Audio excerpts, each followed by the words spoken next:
ESPN College Football presented by McDonald's. We are in beautiful downtown Houston, Texas, or near it, NRG Stadium for the 18th SWAC Championship. Alcorn State coming in at 5-2 in conference play. Grambling ranked number 12, coming in unbeaten so far this year in SWAC conference play. And up here in the booth, along with former NFL quarterback Jay Walker, I'm Eric Clemens. Tiffany Green joins us from down on the field a little bit later. We all would like to thank you for joining us for part of your college football Saturday on the ESPN family of networks. Now for this one, it's all on the line. I know it's the SWAC championship, but what else is on the line, my friend? To be specific, $1 million for the SWAC representative in the Celebration Bowl, December 16th. The winning school of this football game will get $800,000. That's the largest purse in HBCU. It goes a long way. These coaches know it down on the field. Very intense in the pregame. All right, and he is not Dr. Evil, but there's a couple of guys in this game that can do a lot of evil damage to you if you're playing against them. One is Devontae Kincaid, the all-world quarterback of Grambling. The other, DeLance Turner, the all-world running back at Alcorn. Kincaid gets it going for their offense. He's very elusive. He has a slingshot of a right arm. He's more dangerous with his feet than maybe his arm, but not to discredit him as a passer. SWAC Offensive Player of the Year, a special talent, the transfer from Ole Miss. Then you look at Alcorn, they want to pound the ball. When Alcorn's got it going well, they're running the ball well with senior DeLance Turner, who's rushed for over 1,200 yards this season. They're going to need to have him explode if they want to come in here and upset the G-men from Grambling. Now the third member of our broadcast team, Tiffany Green, has a story of another running back that could have a say in the outcome of tonight's game. Tiff? Well, guys, Martez Carter is coming off a gutsy performance in the Bayou Classic. Despite being injured with the rib injury late in the game, he scored a touchdown to will his team to victory in order to put the Grambling State Tigers in today's championship game. Now, Martez took limited reps during practice this week, but he told me yesterday that he is feeling great. His workload has increased this season, nearly doubling the amount of carries per game from a year ago. He's been an every down back for the Tigers, so we may see a little bit more of number 6, LaDamian Brooks, who took a lot of snaps with the first team this week as well. They say he's the fastest guy of the unit. And very well, we could see Brooks and arrested Carter in the backfield. That could spell doom for Alcorn State. All right, and we're just about set to kick it off. The 2017 SWAC Championship here at NRG Stadium in Houston. Alcorn won the toss and deferred to the second half. And that is the man you just talked about, Tiffany Green. Martez Carter back deep to receive. He will take this one at his 10 and mishandle it a little bit. He'll have to jump on it right there. And Grambling will start not in the most favorable field position at their own 10-yard line. And the man, Devontae Kincaid, he has quite a story in getting to Grambling. His mother, of course, LaTanya Boyd, suffered a stroke back in 2014 while Devontae was a student at Ole Miss, a student athlete, and he wound up wanting to be closer to home, closer to his mother, and she is supposed to be here today, and hopefully we'll find her and get her on as well. What a story. Yeah, he was a special talent there going to Ole Miss. Kind of lost out in the quarterback battle against Chad Kelly, but Grambling found an offensive weapon, and the moment he's been in this conference, he has taken over all the offensive statistical categories. Devontae alone in the backfield, a stacked set of receivers out to his right. And there's a flag before we get our first play underway, and I think they took too long to get that one off. Delay of game. Offense, number 1. 5-yard penalty. First down. What is going on with Grambling? Muff kickoff return, giving the ball to 10-yard line. Then first play of the game, delay of game. So now you're looking at 1st and 15, your ball on the 5-yard line. Not the start you want to have, and it's very early in this game, but you wonder, are they focused enough at the job at hand? Because, yes, they beat Alcorn during the regular season, but this is a different Brave football team. And they quickly swing it out, and that's Martez Carter, who was at the back of that stack on the right side. And Carter picks up nice yardage after the penalty, gets out to the 12-yard line. He picked up 7 before LaShawn Ely, the leader in that back half for the Alcorn defense, was there to bring him down. Ely has to play well. We have to call his name often in this football game for that Brave defense to have success. He's that wild card player from that strong safety position. Again, Kincaid, empty backfield. Has some time. Now he's running out of it, and now he just throws it away for dear life as he was under some heavy pressure One of the guys to greet him there was Solomon Muhammad, the middle linebacker. And he was all over number 1. And the key with Kincaid, you see how the rusher's not really attacking the pocket too much because he can hurt you with his legs. They want to kind of keep him there. So often teams go in there 100 miles an hour, and he's such a good athlete, he can escape. But you see from Alcorn, they're just going to keep him in their vision and hope they can contain him a little bit. Good job on that previous play. Ramonte Bell, number 50, was the first to kind of flush him out of there. So here on 3rd down, Kincaid going deep over the middle, has a man, but did he hold on to it? He did hold on. They're going to move the chains. I thought I saw a ball come loose there, but it was his back foot. Nice catch that time by Khalif Salmon for 21 yards. Yeah, look at the slingshot delivery. Nice throw, skinny post route, accurately thrown ball. We know Kincaid can run, but he can also zip the football with some of the best of them. Now we have a stoppage on the field. Ruling on the field was a completed pass. The previous play is under further review. Take a review to see if this was a completed pass. They're going to take another look at it. I saw what I thought was the ball come up, but it was one of the back feet. Let's take a closer look at it. Yeah, this is Khalif Salmon, number 16. And, you know, when you leave your feet, you must complete the ball, no movement all the way through. That's a good job. Securing the football. When you leave your feet, that ball can't move. You have to secure it. Good job by Salmon. That should be easy to confirm the play, the call down on the field. As we await the call, of course, Coach Broderick Fobbs, can you be any more successful in your 4th season as a coach? I mean, look at that conference record. He's dominating. I was telling a lot of people, I cannot remember the last time they lost to an HBCU. You know, the 2 losses they've had the past 2 years were to Tulane and the University of Arizona. After further review, ruling on the field is confirmed. First down, Grambling. And, of course, on the other side, the original Air McNair, Fred McNair, just homegrown, the kind of guy you need coaching this kind of program to bring it back into the glory days that it once had. Loves his alma mater. Fantastic job. Underrated job what he's been able to accomplish at Alcorn. So on 1st down, this is Carter trying to find something off the right side, and he is met by a host of white shirts over there for no gain. And our man, the middle linebacker, Solomon Muhammad, was there, and he would happen to be one of your impact players. Well, that's what I do, Eric. I call it like I see it. Absolutely. I know talent. Look, he did not play in the game versus Grambling early in the year that they lost. They're looking for him to have an impact, and we know about Martez Carter. Kincaid looking deep, now lets it go. Jump ball, caught at the 20-yard line. And the catch is made by Quentin Geis. This is the 50-50 ball. It's all college football landscape now. Throw it up, let your receiver adjust, and you see Quentin Geis climb the ladder on Diego Sama, one of the most improved cornerbacks in the SWAC, but gives up a big play there. 46 yards on that one. And again, you talked about 50-50 ball, but Geis was the one who went up and got it for his 24th catch of the year. And then we got another stoppage here.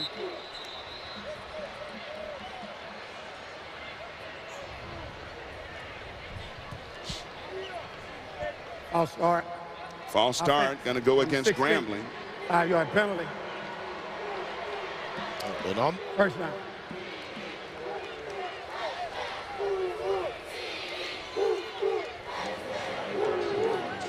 Alcorn leading the conference in red zone defense this year, and of course the big strike, quick strike offense of Grambling. Something's got to give, as the cliche goes, as these two go head to head for all the marbles and a berth in the celebration. But Kincaid to strike inside the 15-yard line on the diving catch. His leading receiver, Darrell Clark.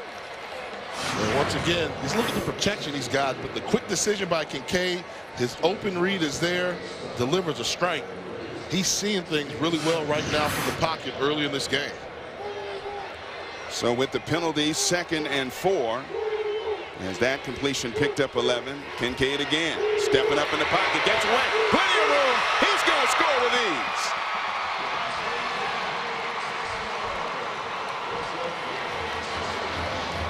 when you blitz, you play man-to-man coverage. And when you play man-to-man coverage, you don't account for the quarterback. And in that case there, it was Devontae Kincaid calling his own number. He's going to see the blitzing linebacker come from the left side of your screen. It opens up, makes the middle linebacker miss. Too athletic to give him that type of hole in daylight. Kincaid makes you pay. Mark Orozco, we might call that name for a big field goal attempt later in the game. He has been money for Coach Broderick Fobbs all season long, attempting the extra point. And it is right through and good. Grambling, an impressive opening march of 90 yards. Devontae Kincaid, you give him this kind of room, you pay. Grambling up 7.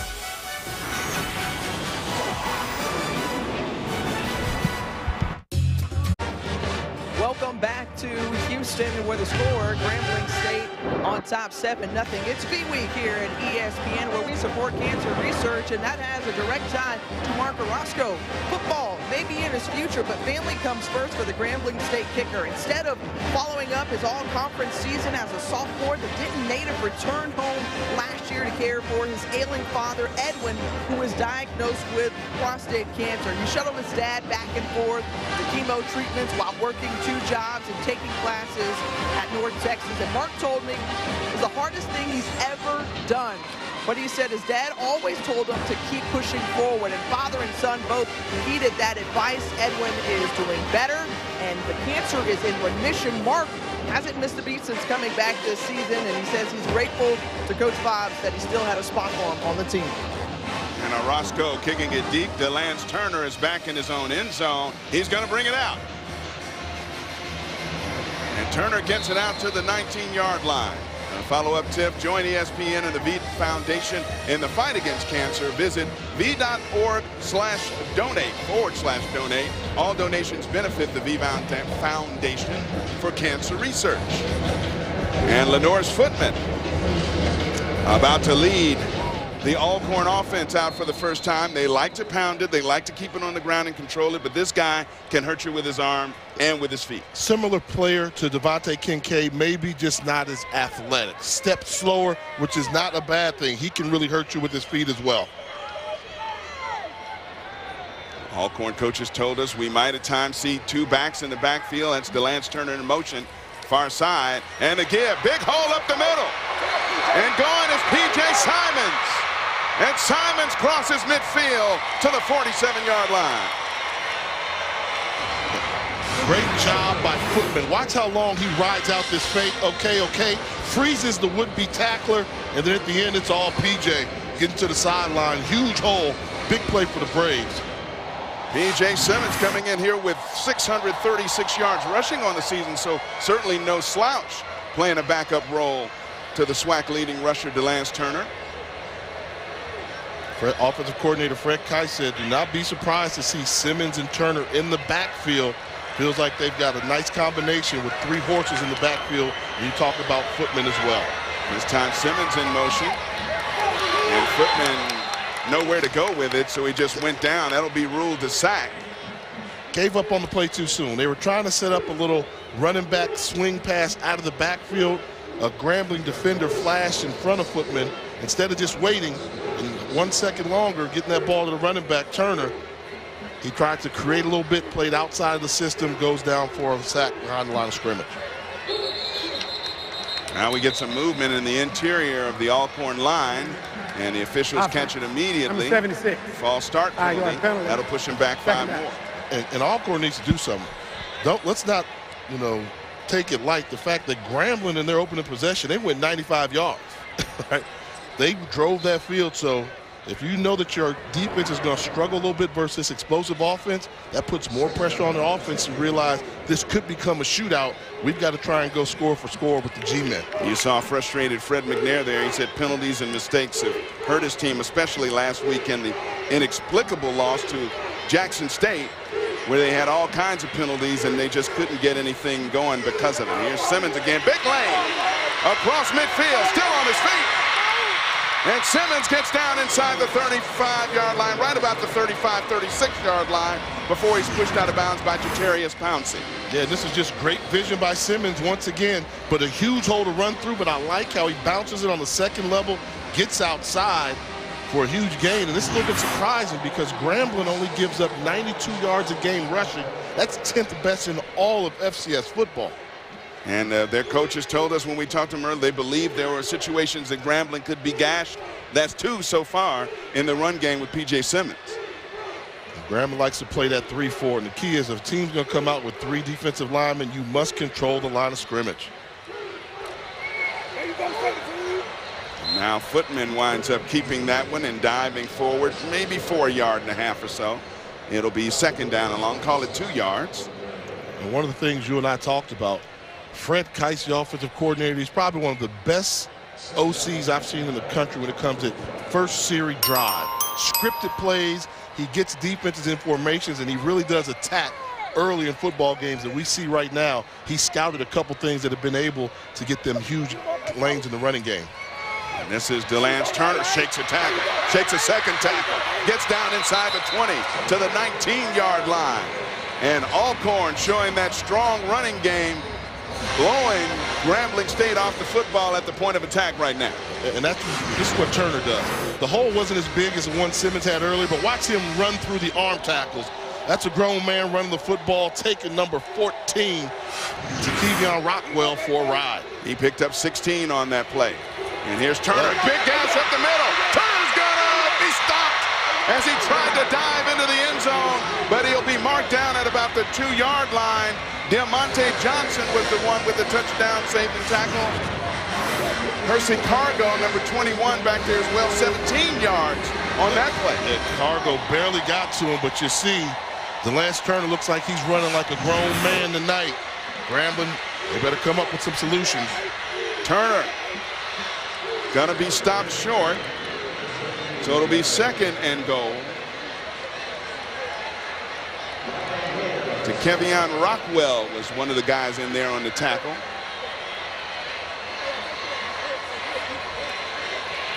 Alcorn's going to go to a big formation, so to speak. They're going to bring in Brandon Campbell at the tight end position to get a little bit more meat on that offensive line. And for them to try and get a little surge into the end zone. And that play clock now down to 8 seconds as they break the huddle. And now they're going to take a timeout to talk it all over. Seemed to be some confusion as to personnel they wanted in the game and so forth. So the best thing to do is take the timeout and talk it over with the head man there, Fred McNair.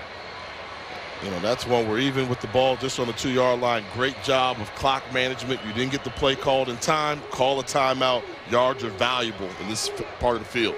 Okay, coming up, we'll have the Dr. Pepper ACC Championship game tonight between the #1 Clemson Tigers and the 7th-ranked Hurricanes of Miami. A spot in the college football playoff, of course, on the line, 8 p.m. Eastern, 5 Pacific on ABC, and live on the ESPN app. ACC standings right now.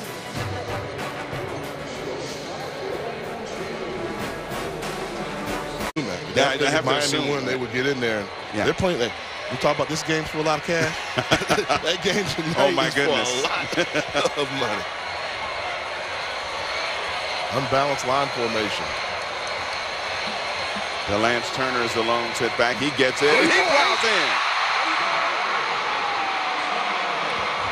So the Braves of Alcorn State answer, and answer emphatically, relying on the run game. And they're in position to tie it up. Unbalanced line. They brought an extra lineman over, sealed it. They told you we're going to run the ball to the right side. They ran the ball to the right side, and Turner would not be denied getting to the end zone. So one good drive deserves another. Corey McCullough, as they shift into a more protective formation. Poor kicker's alone behind the center in that one. He's going to move over guys quick.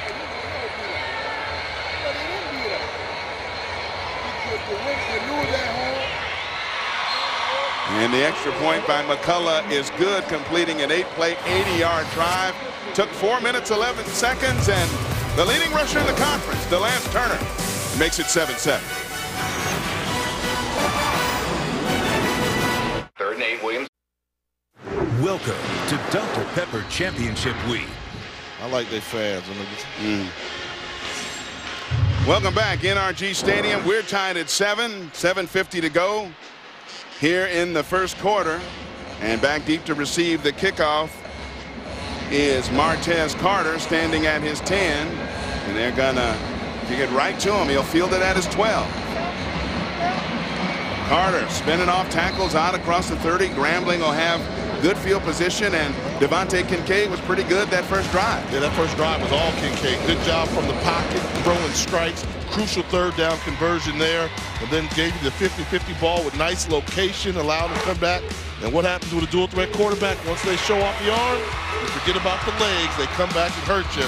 Devontae Kincaid putting the full package on display on that first drive of the game. We put the question directly to his coach when we talked to him earlier this week. You think this guy has or deserves a shot at the next level? He didn't hesitate. Absolutely yes. He can make every throw and do everything and damage you with his legs. We'll see. Kincaid stepping up in the pocket, surrounded by white shirts, and he's going to be sacked. And the Braves of Alcorn State get to him. Darrell Henderson, number 51, was one of those guys there. And that's what you have to do. Henderson from the nose tackle position. He's just looking, then able to find Kincaid for the tackle behind the line of scrimmage. And that's really the key. I think if Grambling has a chink in their armor, it's the play of their offensive line. It's an improved bunch, but they do struggle controlling that line of scrimmage, and Kincaid and Carter cover a lot for some of their weaknesses. That second down play was Lindamian Brooks for very little gain, and now Kincaid gets outside the blitz, but will not be able to get to the first down sticks. So call that a win. Unless Grambling goes for it here on its own 35-yard line, they'll likely be forced to punt the football, and Broderick Fobbs will have to go back to the drawing board. And this is how you're going to blitz. And watch these two linebackers here crisscross, try and cause some confusion in the line to flush Kincaid out of the pocket. Free release guy, poor job of picking it up by the center. They were fortunate that Kincaid only picked up a couple, but you have to be very careful when you're blitzing a quarterback with the athleticism of Devontae Kincaid. Miguel Mendez sends a high line drive kick, and it's muffed. Who's got it? It was muffed by Jalen Walker, and the Grambling State Tigers say, we got that one. Walker was in there fighting to get it back. 84 in white, seems like he's at the bottom of that pile. He might have been fortunate to recover his own fumble. You want to tell me what's really going on at the bottom of the pile there in football games? They're pulling. Pull. Wow. And you know what? Not a good sign. When they played during the regular season, Alcorn turned the football over 7 times in a losing effort. And this here, just a mental error. Brian Williams is the one who took it away from the opposite 84, and there's Fred McNair. That scowl tells you something. They turned it over 7 times when these two teams met back on October 21st. And offensive coordinator Fred Kai said really 10, because a couple of those miscues came on third down type plays. Yeah, and special teams. So, and now you're giving a dangerous offense fantastic field position. Showing blitz again. They rush 4. Kincaid on the pump, going for it all.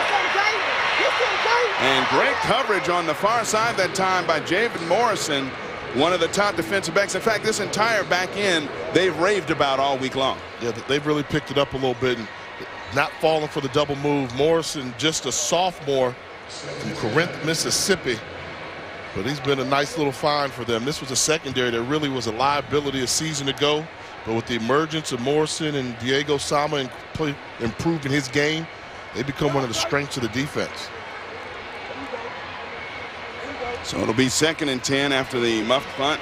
Grambling taking over in great shape. Quick swing to Lindamian Brooks, and Brooks driven out of bounds at the 31-yard line. So it'll be another 3rd and long for Grambling. I like them getting the ball to Brooks out of the backfield, but I really like getting Martez Carter involved in the offense. He's a guy in the open field, Mr. Excitement for them out of the backfield. Been a little bit banged up this season, but as Tiffany said, to start off this game, he can really do some damage. He's a home run hitter out the backfield. 800 yards rushing coming into this one with 9 touchdowns on the ground. And they set up a little screen on the near side to their tight end, Jordan Jones, and he might still be running had he held on to it. They set it up really nice. Thought they were moving the pocket, really throwback screen. And there was some daylight and some yards to be had he been able to hold on to it. And here's a difference maker in HBCU football. Some teams have trouble in the kicking game. With Orozco, they don't. So this 48-yard attempt is well within the range of Mark Orozco.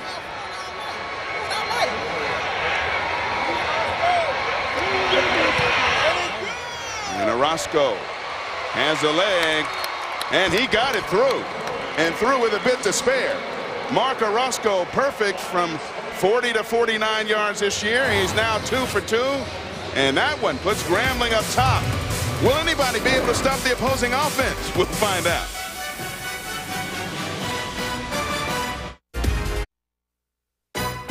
The 2017 SWAC Football Championship is presented on ESPN by McDonald's. I'm loving it. The SWAC Championship. This the final one on the schedule. It started back in 1999. And the last 3 here at NRG Stadium have involved these 2 teams.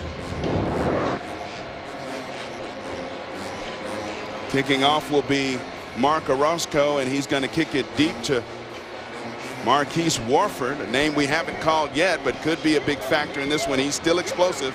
Feels the kick at his 3. And met hard before he gets to the 20-yard line. And Alcorn State will have to start from before it reaches his own 20. The ESPN app is a fan's best friend, if you didn't know that. Stream every ESPN and ABC college football game live at home or on the go. You'll get access to scores, news, and highlights all season long. Download the ESPN app to start streaming right now. And if you're streaming this game, you're watching a good one. 10-7. No offense has been stopped just yet. Grambling 10 points in his first 2 possessions. This is possession number 2. Of course, Alcorn turns it over with the muff punt. And now Lenoris Footman and company starting at their own 19-yard line. We'll see what adjustments they make to stop the running game from Alcorn. Alcorn's first drive, they had huge holes to run through. And this time stacked up. That first man through was P.J. Simmons, it looked like, and impact players on these sides of the ball. Yeah, Alcorn State, you know, they're going to run the ball with Turner, but they're going to have to throw the ball, and Norlandville's going to have to make some big plays for them in the passing game. And Darius Christmas, one of the best linebackers in the SWAC, 77 tackles on the season. He's a difference maker from that Mike linebacker position. He's got to find a way to slow down this rushing attack from Alcorn State. Remember, he too left the Bayou Classic a little banged up at the end of that one. We'll see if he's affected at all by those injuries suffered in the Bayou. And there's the swing, and DeLance Turner catches it on the near side, not for much. Might have picked up 1 or 2. And that's the adjustment they made. They called that play earlier, and I thought Footman gave up on it too soon. Good job going back to Turner, getting that play to him. You want to get the ball to your playmakers in an open field or open space, so to speak. So I like the play selection. 3rd down. And 8 as Alcorn trying to mount something together and continue to match the points of Grambling. Alcorn trailing by 3 here in the first. Footman going down. Buried by a sea of black shirts. And first to get there, DeAndre Hogues, number 47, coming from that outside linebacker spot. Yeah, poor job by Brandon Campbell, the tight end. You're going to see the tight end, they bring him here. He's got this backer one-on-one. Watch what happens when the play gets hit. Meet him in the hole. Oh, no. Easy swim move to the inside by Hogues.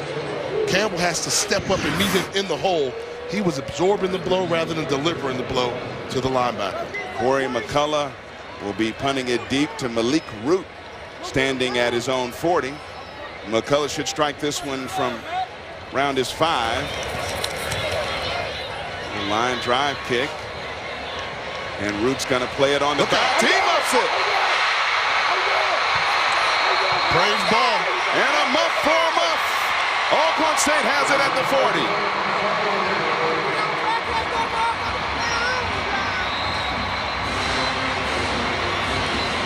Damian Anderson gets the recovery. Huge play by the special teams from Alcorn. Ball takes a high hop and a little bit surprised that they try to field the ball, Malik Root. And the ball's just on the ground. Root just a true freshman. You can't make that mistake, son. Field position was crucial, and the Braves have a huge play to help them retain possession of the football. I have a couple of Grambling State players down on the field. Root is one of them, and Dedrick Shy, I believe, is the other, number 11. And they're both being attended to. One of the players on his feet right now being helped off by medical staff.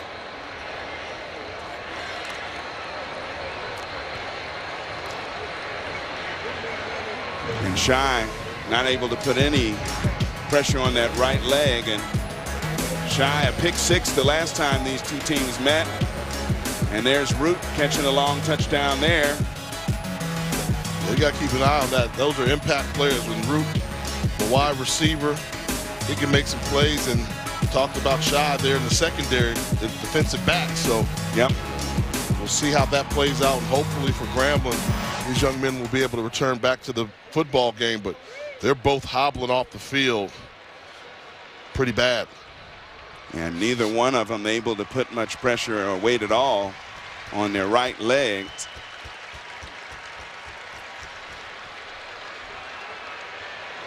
Malik Root right there, who was the one who initially muffed the punt, is being helped off the field, number 10. And Shy, number 11, who you saw get that pick 6.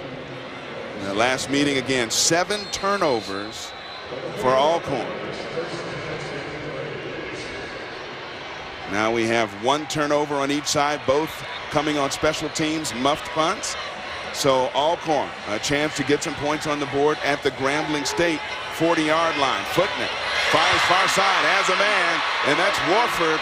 And Warford breaks away from a tackle and gets it inside the 30 to the 27-yard line before Percy Cargo brought him down. Get him involved in the game. He was a running back a season ago. He's a fantastic wide receiver. Almost impossible to tackle in the open field one-on-one.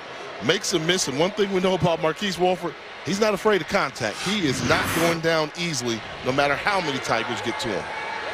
Footman firing, has a man at the 10-yard line. A nice diving catch that time by Norlando Veals, Alcorn's leading receiver. And leads the conference, averaging 81.6 yards per game. Clean pocket, but a good job by Veals going down to make the catch. And now are they saying he did not catch it? It is under review. And we have to take a closer look at this one. I think he went down and got it. On the field, though, they said no catch. On the field, it was ruled. So this ball was going down. Gets the hands underneath. That's a catch. Unless that ball hit the ground initially, this is a catch. He got it. Yeah, I think he rolls and gets control over that without ever losing it. He's on the ground the whole time, but he controls it. And I think they'll overturn this one and call it a catch. It'll be 1st and goal. And, you know, Norlando Veals, he's a guy that coaches like talking about. And they said his senior year, he took it to another level, became a workout warrior, big plays, leads his squad with 45 catches on the year. 6'3", 200-pound, 5th-year senior from Brookhaven, Mississippi. He's been that spark that they needed to complement Warford in the passing game.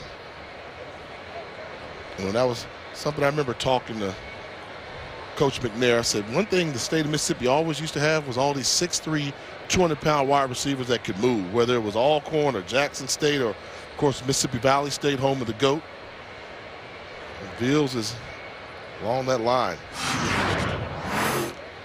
Yeah, I think the key is going to be, can you see, did the ball, it's shielding, but it looks like that ball didn't hit the ground. I don't think the ball ever hit the ground. The trajectory level of it, we obviously can't see it clearly, but you see that trajectory level.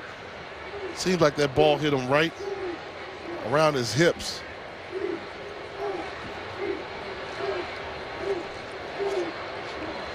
And I always say with instant replay, don't mind if it takes long, as long as you get the call right. That's what it's for. So much work is put in from the offensive coordinators, the defensive coordinator. I like the other angle, too. I think it shows even more clearly they caught it. Well, winner to the Celebration Bowl, and for what?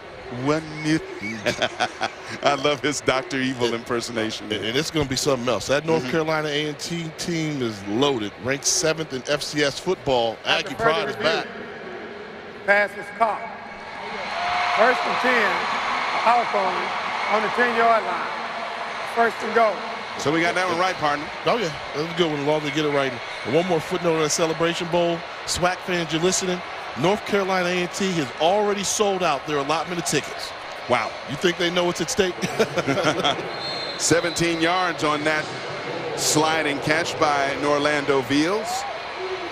And Lenore's Footman has 1st and goal to go. The ball placed right on the 10-yard line. And here is Turner. And Turner won't get much more than that as he is brought down by DeAndre Hogues for little or no gain. Adjustment here in the red zone by Grambling. Man-to-man coverage on the outside. They are not going to allow Alcorn to run this football down here. Take a look in the tackle box. When they break the huddle, they're showing you man coverage. Nobody in the middle of the field. 6 guys with a free safety that's standing only 7 yards from the line of scrimmage. Footman gives it to DeLance Turner, and Turner plows down inside the 5 to about the 4, where he is met and brought down. So 3rd and goal from the 4 for Alcorn State, which would do something that is very rare so far this season, try to take a lead against Grambling. Here's Footman trying to buy time. End zone and knocked away. Nice diving play by Jatarius Pouncey in the end zone to knock that one away. So Alcorn, it looks like, will be forced to attempt a game-tying field goal. You see Footman with this dangerous throw across your body. Ball kind of hangs in the red zone. Very fortunate that ball was not intercepted by Pouncey. 21-yard field goal attempt by Corey McCullough. McCullough already has a school record with 16 made field goals so far this season. And this is number 17. It is good from 21 yards. So we are tied now at 10. Both teams answering one another, as we expected. Yeah, off of turnovers and special teams. 2 muff punts, one by each team, and each team gets 3 points out of it. You got to take advantage of situations and score the touchdown instead of just the field goal. Tiffany Green down on the field with an injury update. What you got, Tiff? Well, guys, as of now, we saw Malik Rout and Dedrick Shy both go down. Shy is up now, being able to put some pressure on his right leg, but he's still walking gingerly along the sideline. As for Rout, he has taken his shoe off. They've got ice on his right ankle, and he's continuing to tell the trainers that he's not filling up to snuff as of now. He's questionable for the return. Devontae Kincaid came over to check on his wide receiver, and as of now, he has a questionable return, guys. Well, you know, normally, you know, when you muff a punt or something, you really want to get in there. So, you know, that must be some type of serious injury if Rout's not able to come back in this football game. Josias Jean, a true freshman from Fort Myers, handling the kickoff duties now, and Martez Carter is back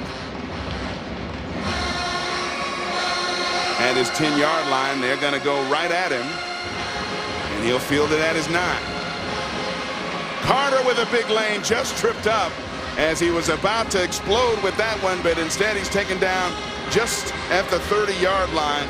A 6-play, 36-yard drive ties it with that 21-yard field goal for Alcorn. And now let's see what Grambling does as Devontae and company get their offensive instructions. You know, get more Martez Carter involved, I think. But look at what we've seen here so far in the first quarter. Alcorn surprising, running the football, 86 yards already rushing. Kincaid being Kincaid. But I think one of the things that really, why Martez Carter is an intriguing draft prospect, we saw the success of Tariq Cohen. We know that Martez Carter is a fantastic special teams player as well. And I think that's why so many NFL teams are interested in him.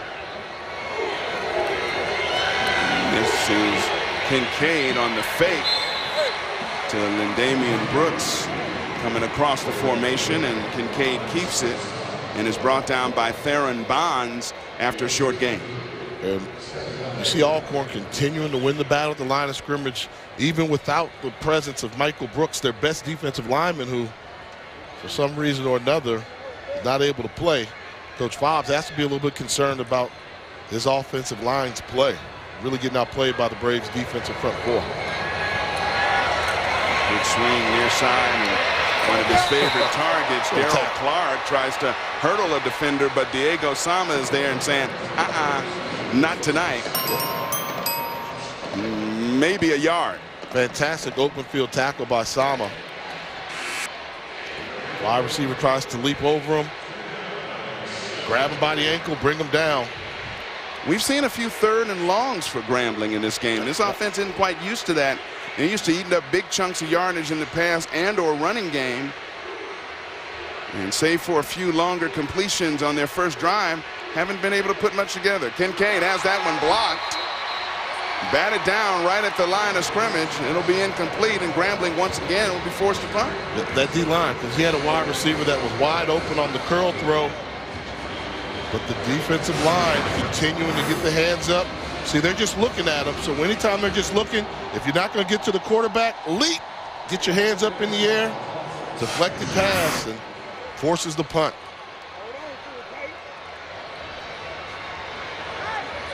Jalen Walker is standing back at his own 37 to field the punt.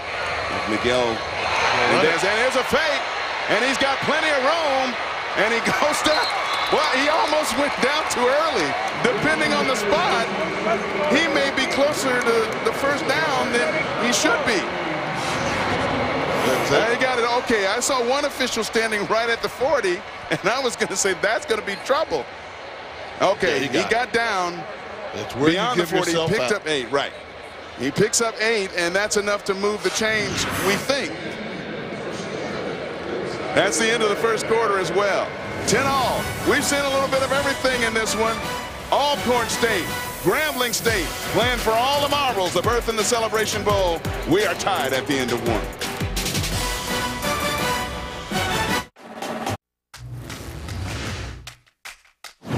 This is the SWAC Championship Game. I will! Get in there. Here we go. Here we go. Start hearing the drums and the pom-poms coming out. Things are going well for the Braves. And Alcorn State repeats as SWAC champs. Staying on his feet is Carter. It's on the Wow. Touchdown. What a fantastic run. He hit it out the park. You can take that baseball swing. Grambling can officially celebrate. For the 3rd straight year, these two teams battling it out for the SWAC Championship and a berth in the Celebration Bowl in Atlanta coming up on December 16th. And here on first down after the fake, and there's Carter. And Carter bangs off a would-be tackler and pulls him for about 3 more yards. Let's go back to that fake punt, because the question was, did he call his own number or not? This was designed, because you're going to see them set up a wall to wall off these defenders. Great gutsy call by Broderick Fobbs. Anytime you see them all go there, they're looking inside for the wall. Oh yeah, this was designed fake punt. They were rewarded by keeping possession of the football. Gutsy call, Broderick Fobbs. This pickup of 8 by Carter, and going deep down the field, wide open, and overthrown his intended target. And running at least a couple steps behind his defender was Khalif Salmon. And Devontae Kincaid was under some pressure, but wishes he had that one back. Yeah. A little more air, quarterback? Yeah, a little bit more air, but he was forced to throw it sooner. So when you're kind of indecisive, you tend to overthrow rather than underthrow with pressure in your face. They'll probably come back to that play before this one's said and done. So on 3rd down, and Kincaid calls his own number, gets first down yardage, crossing midfield and into Alcorn State territory at the 46-yard line, where Grambling will have the chains moved.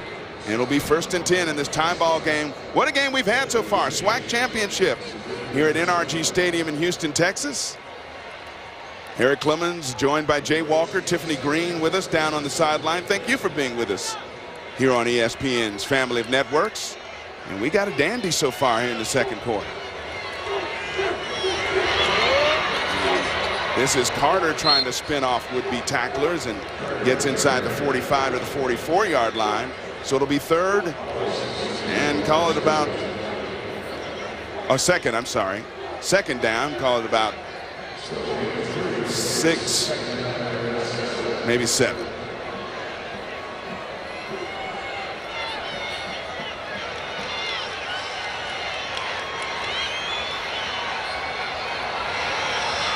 Kincaid looking downfield, staying, going deep.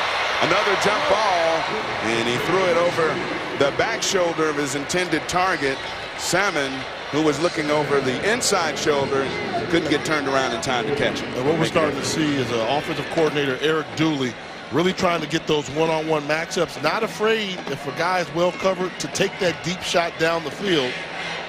And speaking of Eric Dooley, the offensive coordinator for Grambling, has to be considered one of the hottest coaching prospects in HBCU and FCS football.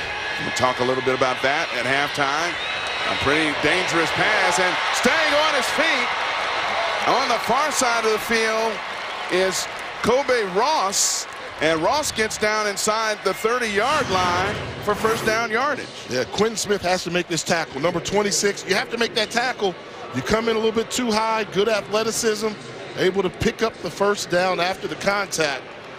That's one there where you're coming up from that nickelback position, you must make the tackle. And good look there at offensive coordinator Eric Dooley. He's put a lot of points on a lot of people in the SWAC for years. Kincaid calling his own number, leaps a pile at the line of scrimmage and picks up good yardage before Solomon Muhammad brought him down.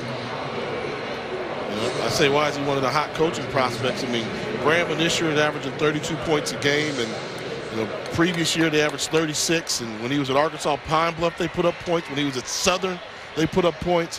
Why he's not a head coach, I have no idea. I have no idea. Kincaid stepping up, fires, and threw it a little bit behind his target. Looking for Salmon once again, but he was under some pressure in the pocket. Had to get rid of that one in a hurry before taking a big hit.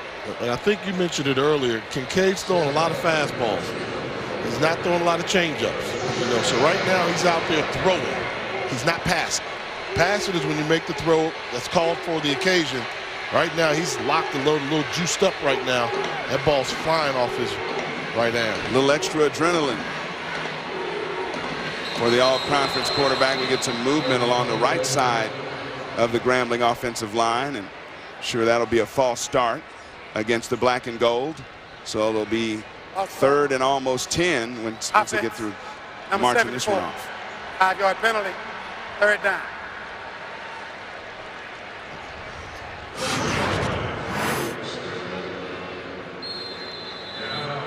Yeah, I think the center forgot snap count. When that happens, normally that's on the center. He forgot the snap count. He didn't snap the ball.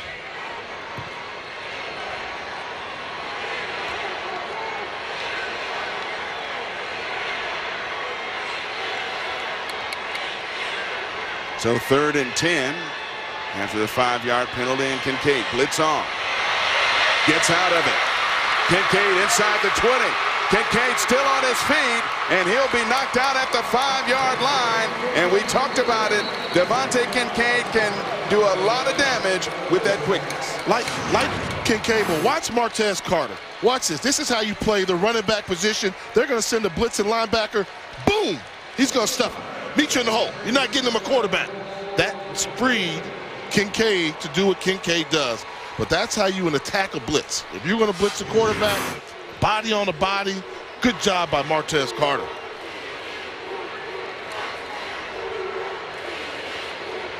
So you didn't know stuff like that goes on. That's why I said that game's physical. Those tackles, you know, the fans like to fall in love with the quarterback sprinting around. You need those guys doing the dirty work, making contact collisions, little things like that that don't show up in the stat sheet, but look at the reward. Oh, this is old Eddie Robinson formation right here. Grambling wing T. And first and goal from that wing T. Carter trying to get the corner, penalty flag down.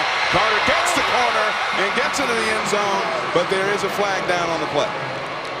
But a big but usually. Yeah, but probably a hold on that left side of the line. Outside. Oh, no. Defense. That's a touchdown. Outside that defense. penalty is declined. I didn't see it. Did Martez Carter hit the home run? Probably couldn't because he didn't know what the penalty was.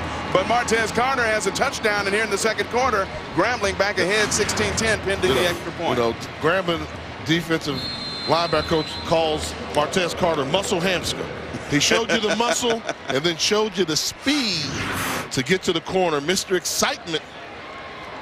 Mark Orozco in for the extra point. That one right down the middle. One more look at Martez Carter. Why NFL scouts are looking at this one as a possible addition to a team on the next level. Grambling by 7.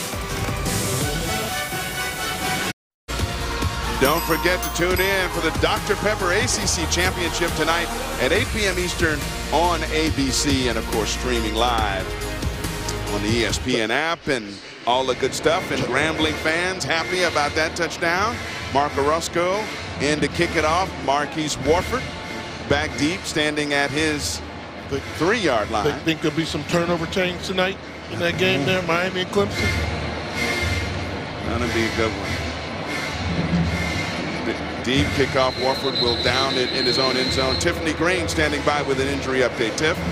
Well, Devontae Kincaid will be without one of his targets. We told you earlier that Malik Rout was questionable for his return. He has since taken his pads off and will not return for tonight. We're unsure if he will be able to go. Perhaps if the Tigers make it to the Celebration Bowl, that would be a big weapon for Devontae Kincaid moving forward. So, guys, Malik Rout is out for tonight's game. And that's a big one there, Tiff. But I think more importantly, he's their starting punt return. So now you have to have a backup punt returner come in there that's not used to fielding punts all the time. They'll probably put Martez Carter back there, but I think more from a special teams perspective is where they're going to miss Route. Lenore's Footman leading the Braves offense out, and Footman throwing a little wide receiver screen near side, and that one pounced on immediately, and no pun intended there, by Jatarius Pouncey. He got inside a block and sacked that one for a loss of 2. Yeah, he took a dangerous angle there, because if he doesn't make that tackle and the blocker gets to him, that's a huge gain. But good job by Pouncey making the open field tackle. Tavares Johnson was the target on that play. Well set up, except by a good individual play from the cornerback with 46 tackles, one of their leaders on the defense. That one deflected. Footman looked like he had his arm hit as he released that one by one of the on-charging defensive linemen, or defensive players, I should say. And it was DeAndre Hogues, who we've called his name a lot.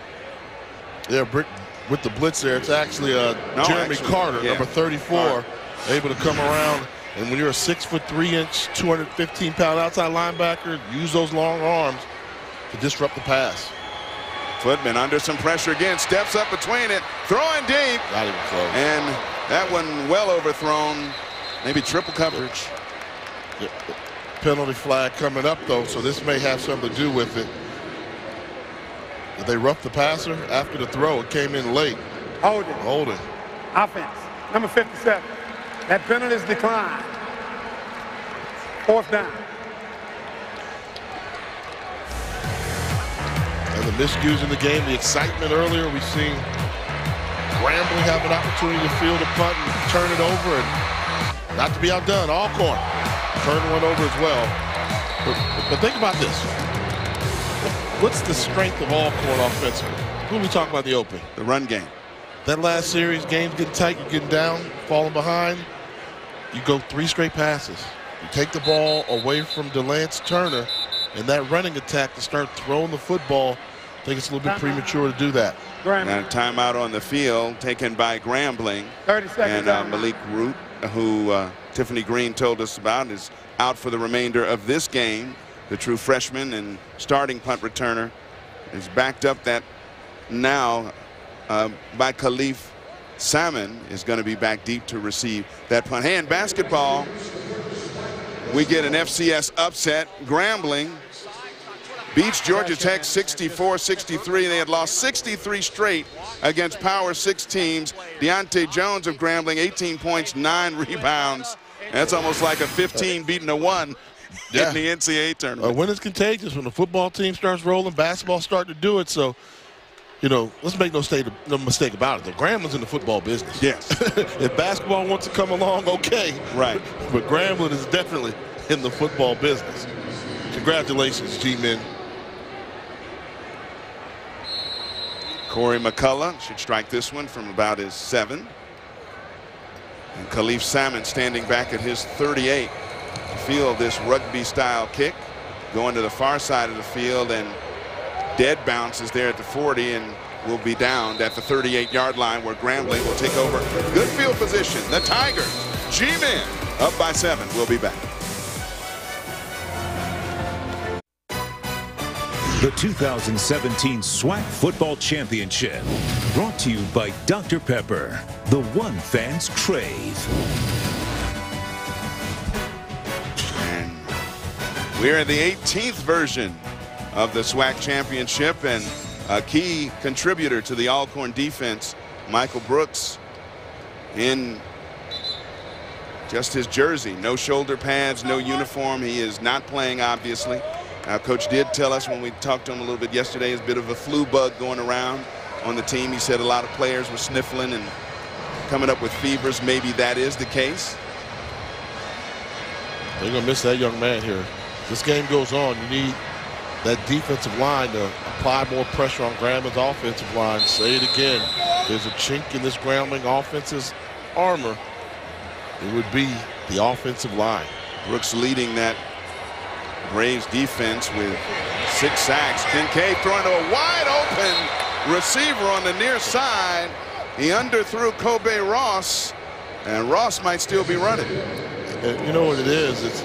You just can't catch Kincaid. I mean, you call up the perfect defense to sniff it out, to get to the quarterback, and they just can't catch him. That's very frustrating. I'm sure right now, Cedric Thomas, a defensive coordinator from Alcorn, he's trying to figure out. They were very fortunate that was not a huge play from Grambling. One of the things they told us, they must contain Carter and Kincaid. Here's Carter breaking 2 tackles. Carter in the secondary. And that guy is special. He gets down inside the 45 to the 43-yard line. Diego Sama had to run from that muscle hamster that was coming his way. Watch the cornerback. Carter's going to size him up. Oh, I'm trucking a cornerback. Sama got out the way. Little Olay tackle. Be smart, live to fight another day. You know, there after that 18-yard run, the sideline is your friend as well. And this time the muscle breaks another tackle, gets the corner. I was about to say he was going to be tackled in the backfield, but Martez Carter turns that into a nice gain before Trey Farrell pushed him out. And this is all Carter. You know, Kincaid and Carter cover for a lot of the shortcomings of Grambling's offensive line. You miss one of them in the backfield, they're going to make you pay and hurt you. With a nice gain for 8 yards, taking something out of nothing. He ran a long way for that 8 yards, and a quick wide receiver screen pass. And a little bit out of the reach of the intended target was Kobe Ross. And Javen Morrison was there right in his face. So this will be 3rd and short. Probably 4-down territory for Grambling if they don't get it.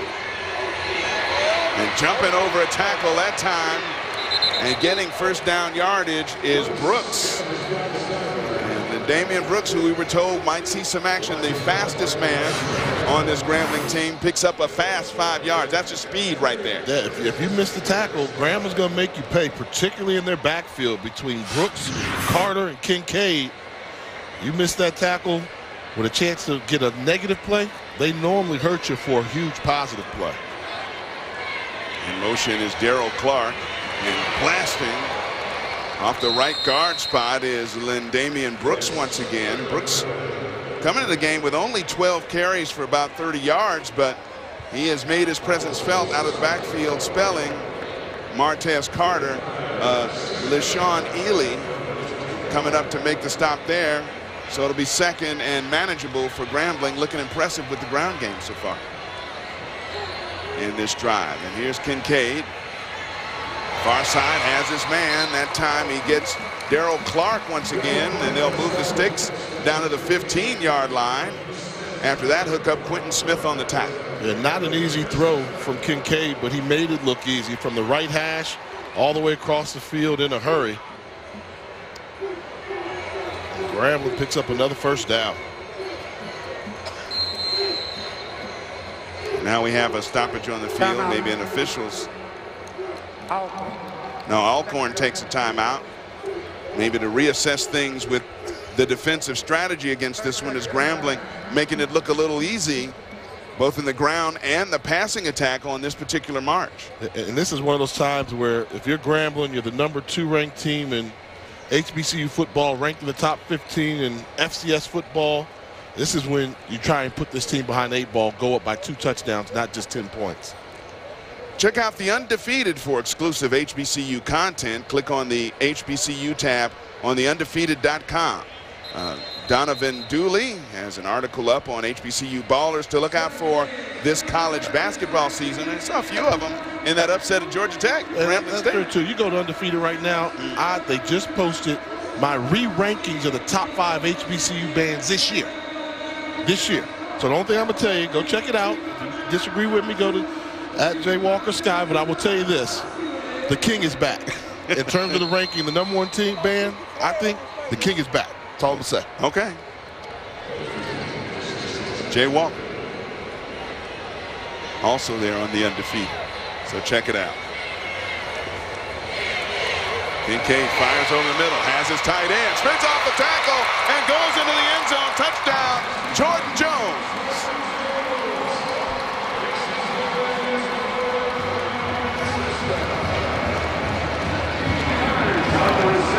15 yards on the catch and run in Grambling, now with a little more breathing room. You know, just hate to say this, they just got too many. They got better athletes. The defense is in the perfect position. They just can't make the play. We've seen them miss open field tackles in the backfield, in the secondary. Grambling's just out-athleting them. Can I say that? You can make up your own work right now. Yeah, absolutely. Jordan Jones, one of those athletes, the tight end, with 3 touchdowns coming in, make it 4, as he makes a nice effort to spin into the end zone. Grambling up 14.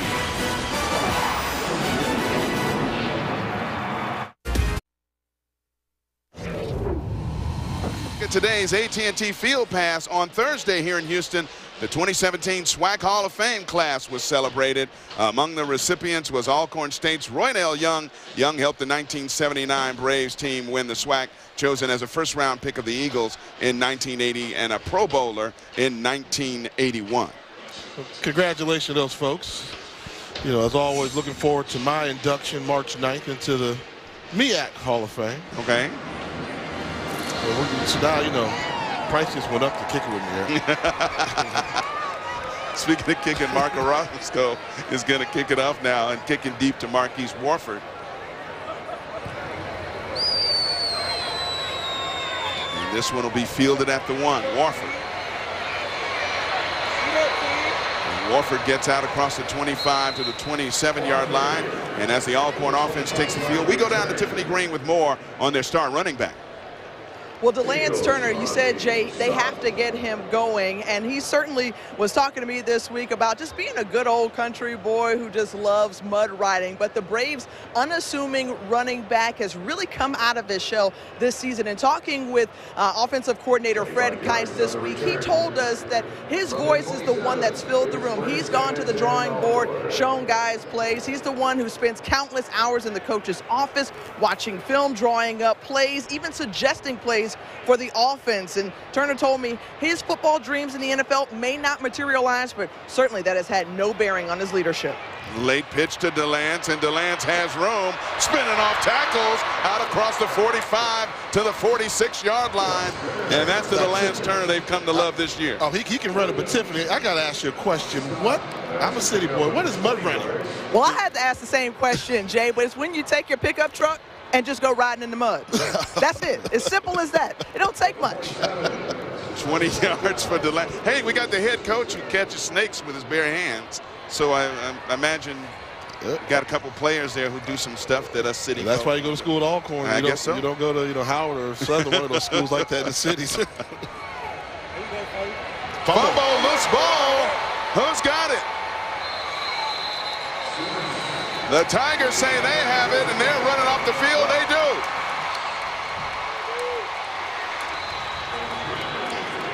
do. DeAndre Hogues caused the fumble. And picking it up was Christopher Johnson, number 95, and another crucial turnover. When they played earlier this year, how many times did Alcorn turn the football over? 7. First half, they've already turned it over twice. Things are getting away from Alcorn in a hurry, and right now their defense needs to step up and make a play.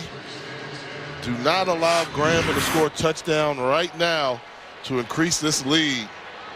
That was P.J. Simmons who coughed that one up. And here's Devontae Kincaid on first down, looking deep. They're attacking. He's got a man wide open, and once again, he's got that arm juiced. And they're in attack mode. That's what they want to do. They want to put this game away as soon as possible. And think about it. How open was that guy? That's why I go back to great play call by Eric Dooley. 4 vertical routes. Kincaid just has to make that throw. Wide open wide receiver down there. Running. Missed opportunity for a huge play. Kobe Ross, number 81, was the target, and another one Devontae Kincaid wishes he had back. So on second down, Devontae throwing near side has his target, and that's Khalif Salmon. And Salmon will move the chains, get down inside the 30 to about the 29. He wasn't down either. The official blew that whistle too soon. Okay. And you see Salmon, he got turned around and spun. I don't think that knee went down.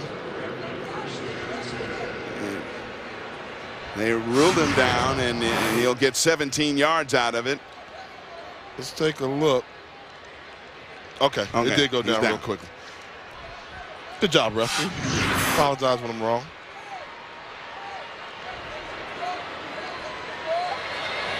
And jumping into the neutral zone may have been a couple of Alcorn players from either edge.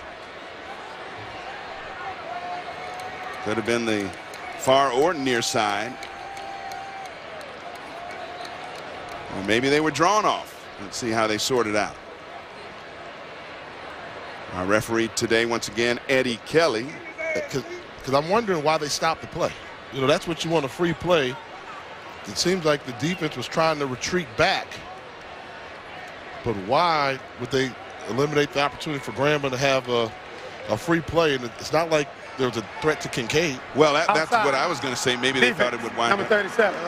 As a free shot at the quarterback. That's the only thing I can really think of. A little bit quick whistle right there, but see, all Coach McNair can do is just look on and hope his defense can make a stand here to keep the Braves in this game. Or else folks from Graham are going to start getting reservations to Atlanta. So it's 1st and 5 after the penalty. Blitz is on. Kincaid gets away again and throws it near sideline. Is that a catch?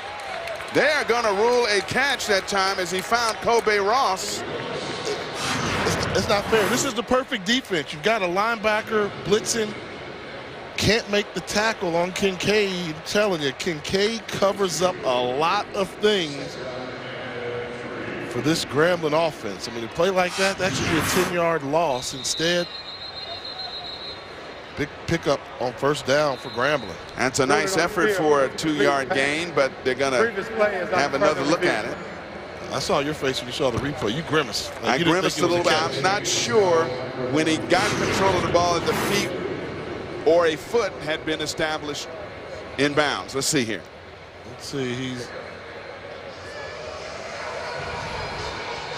catch. Good job by the freshman. Yeah, I think it's a catch as well.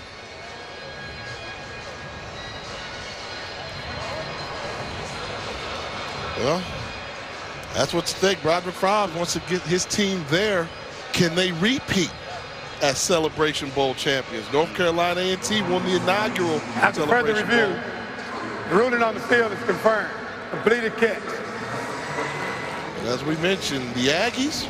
Yeah, what do you think of? Oh, we covered them earlier. They said they're going to get their trophy back. That's what they said. Grambling not so fast. And I will say this about this game. Remember last year in this game, it was 17-0 Alcorn at halftime. And the G-men caught fire. Don't go anywhere. Keep turnover. Something to swing momentum back the Braves' way and then get right back in this when they certainly have the weapons to do so. But right now that defense has to get a stop against this dangerous Grambling State offense. And we saw a late Grambling player make it off the field, but the official caught it. 5-yard penalty. Second down. And Broderick Fobbs is having trouble understanding why that would happen. There's $800,000 at stake for university. He wants to put this thing away as soon as we can. He doesn't want to settle for a field goal. If you get an opportunity to go up by 21 points, you have to take advantage of it. Eliminate hope best you can. Trips formation near side right for Devontae Kincaid. Be careful, they're going to blitz him again. And here they come, and Kincaid calls his own number, spins out of a tackle. Oh my God! That boy good. That boy just good. Sick. That boy good. Oh, referee, that's a touchdown. They didn't give him a touchdown. Oh, man. They're calling him down at the 1. I saw it earlier. I said they're blitzing him. Be careful. An athletic quarterback. There's nobody on that second level. Nice spin move. Show off the speed, and I want to see if he got in. Oh, okay. Maybe the knee was out before he actually got inside the pylon with it. You know, I'm an emotional guy. I would have got caught up in emotion and given him that touchdown. And I think they might look at this one again, too, just to see. You might as well, you have the replay, you might as well get it right. But 26 yards for Devontae Kincaid, and he spun on it. That was a Barry Sanders-like spin. You know, that's what I'm saying. They dial up the right call, but they just can't finish the play. And let's see, when that knee goes down, where's the ball? Knees down clearly. Knees down clearly on the 1. That ball may be in the end zone. Let's take a look at the ball. We know the knee goes down at the 1. He's extending. Give it to him. I think he's breaking the plane. Yeah, I think he's breaking the plane there. Yeah, about a yard, you know, half a yard in. That's doing something there. And that, with that becoming a touchdown, then that becomes a Sports Center top 10 nominee. You got that right. So you don't get the top 10 he's going to get hit. You don't get the nominee if you don't finish off the run. He finished off the run. Right. You can't have him short of the end zone there. It looks like when the knee hits, the ball it's in the plane. Breaking the plane. It's breaking the plane, at least from this angle. Yeah, but it all starts with this. They blitzed him. Look at that spin move. And then the speed to finish off the run. See, great runners finish off runs.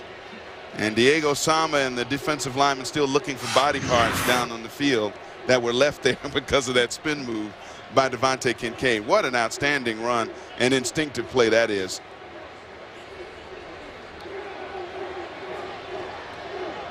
They're taking the time, but I thought it was a touchdown. And I agree with you. Big time play. Hey, and I'm going to jinx this maybe, but we've been perfect so far in the game as to what. I was going to say not the season, but in the game. In the game. Oh, in the season we might be around the Mendoza line, around 200. Well, let's get the call. Let's keep this moving now. This is an HBCU game. You got bands that are warming up, ready to touch the field. After further review, the ruling on the field is a touchdown. So now it can officially become a Sports Center top 10. 27 yards on the touchdown. And what an outstanding effort by the Grambling senior quarterback. I mean, I said it earlier. They just have better athletes right now. It looks like it at the skill position. Grambling is loaded, and Kincaid is playing lights out right now. Parker Rusco right through with the extra point, and now Grambling has turned it into a blowout. The Tigers up by 3 touchdowns thanks to that outstanding run by Devontae Kincaid.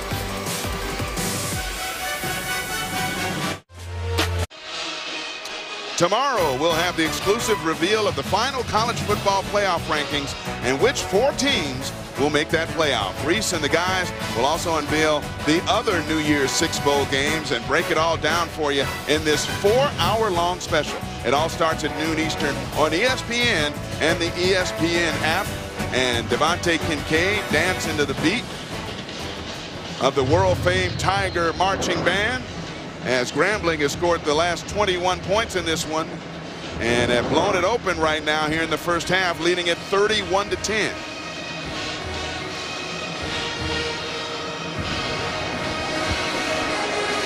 Roscoe kicking it deep to Warford, who will field this one right at his 1.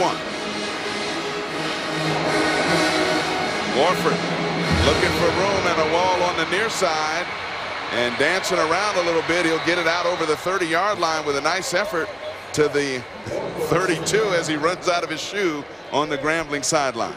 And right now, offensively, you've got to find your balance if you're Alcorn, but defensively, they're having nightmares trying to stop Devontae Kincaid. Showed you early he was going to be a factor of running the football. Then got hot throwing the football. Put it all on display. Dual threat quarterback, you have to be able to run, you have to be able to throw, but boy, he sure can run. You heard the crowd here go woo when he made that spin move.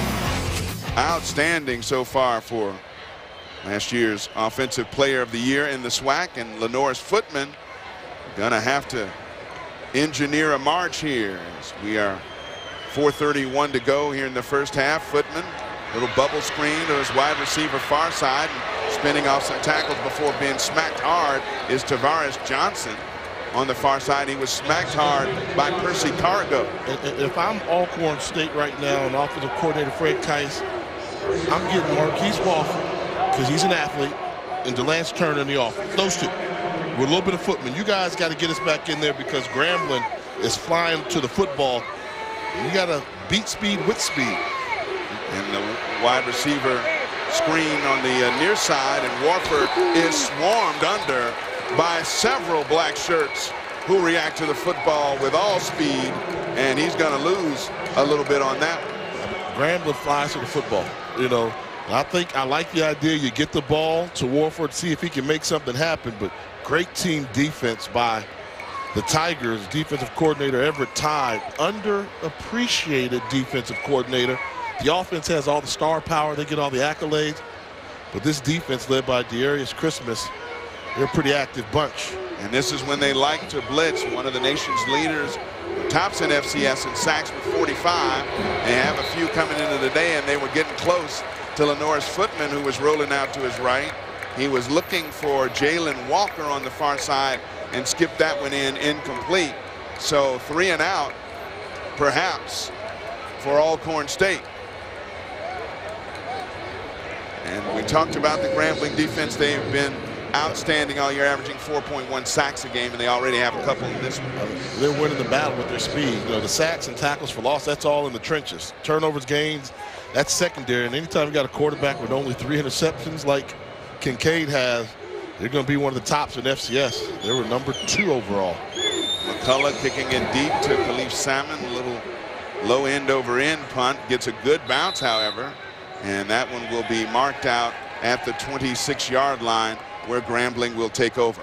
Hey, we'll have the Dr. Pepper ACC Championship game tonight between the #1 Clemson Tigers and the 7th-ranked Hurricanes of Miami. A spot in the college football playoff on the line, 8 p.m. Eastern, 5 Pacific on ABC and live on the ESPN app. And some Texans players involved a little bit in this rivalry. Lamar Miller, the quarterback, Deshaun Watson, injured this year, of course, after getting off to such a great start. And so there'll be a lot of Texans guys watching this one, probably put some money on it too. Little flat pattern over the middle, and Kobe Ross has a lot of room, and Kobe Ross is down inside the 35 to the 34-yard line. I love it. Put him away. That's what you want to do right now if you're Grambling. Stay aggressive, open up the offense. And Devontae Kincaid just continues to make good decisions. That's a tight window to throw that ball, but hits him in stride. The key is watch him hit him in stride so you keep running. Doesn't have to slow down. Little things like that really help extend plays. That ball's thrown behind him a little bit. He can't run away from him. Little 4 or 5-yard pass turns into a 42-yard completion. Well, this Grambling offense is rolling. Yeah, they are rolling. 6 drives so far in the game, 4 of them ending in touchdowns, 1 field goal, only 1 punt as we have a stoppage on the field right now. Timeout. Timeout by Grambling.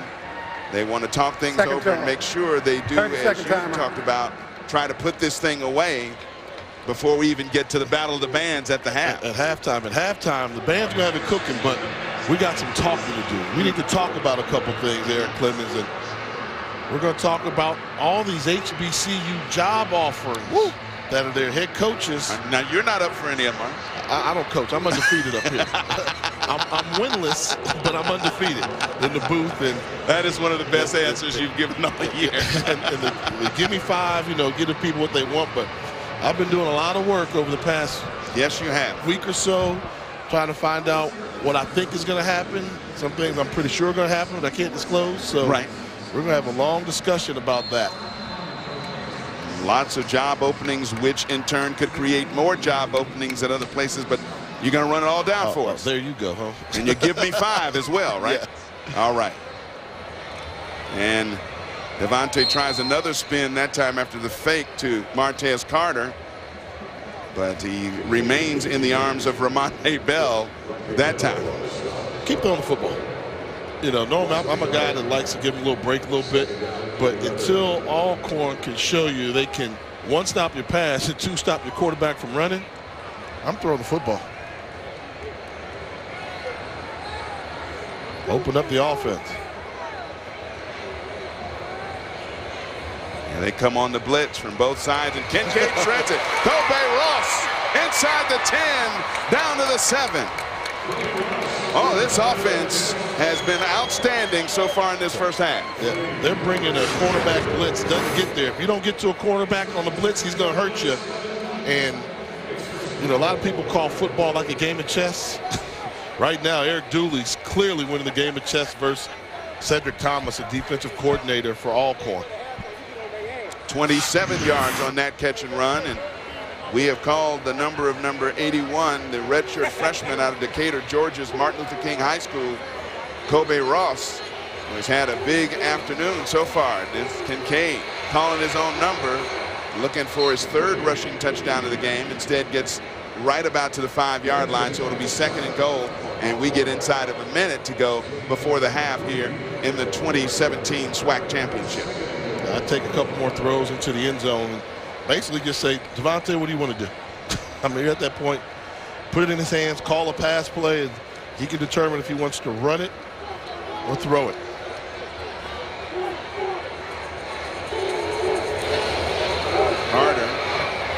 Carter slammed down hard, gets down to about the 3-yard line. Probably call timeout now. Theron Bonds brought him down, and we have an injured Grambling player down at the 6. Looks like it could be one of the offensive linemen. And DeAndre Sims, the starting center, 5'11", 300-pound sophomore out of Fort Pierce, Florida, Port St. Lucie High School. This is what you don't want. That's why you want to put a team away when you can. I'm pretty sure they wanted to score, and this is one of the things they can't afford. When you're starting center,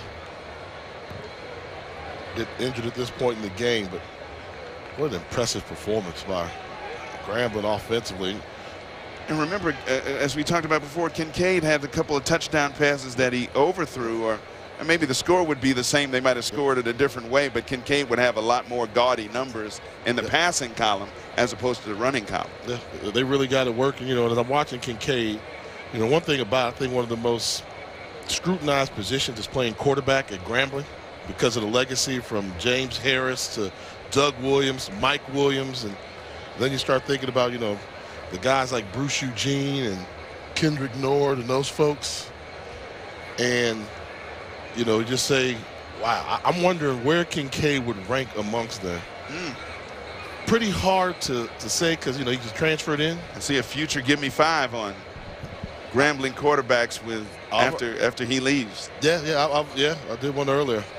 And, you know, people were surprised I did not put Doug Williams as #1 quarterback from Grambling history. I put Shaq Harris. Right.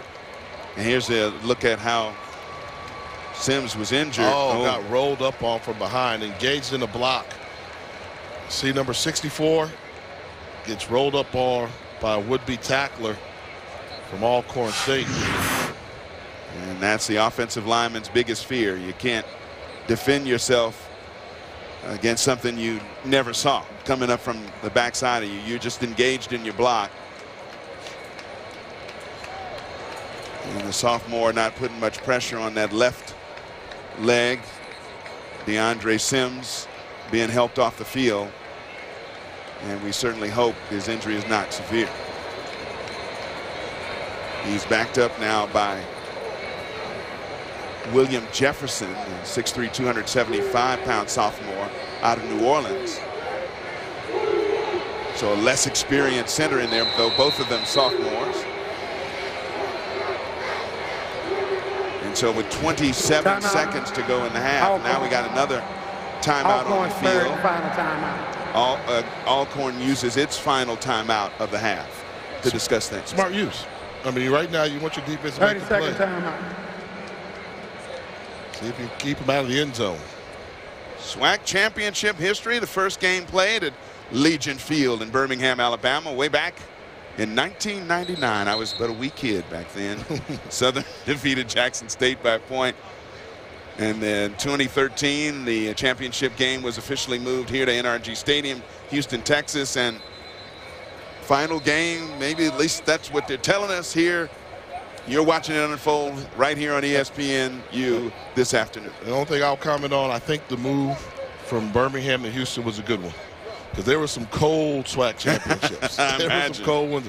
Nothing wrong being indoors with nice air conditioning and controlled environment in December. And an absolutely beautiful facility here in Houston, Texas, next door to the Astrodome. When I was a kid, that was the 8th wonder of the world.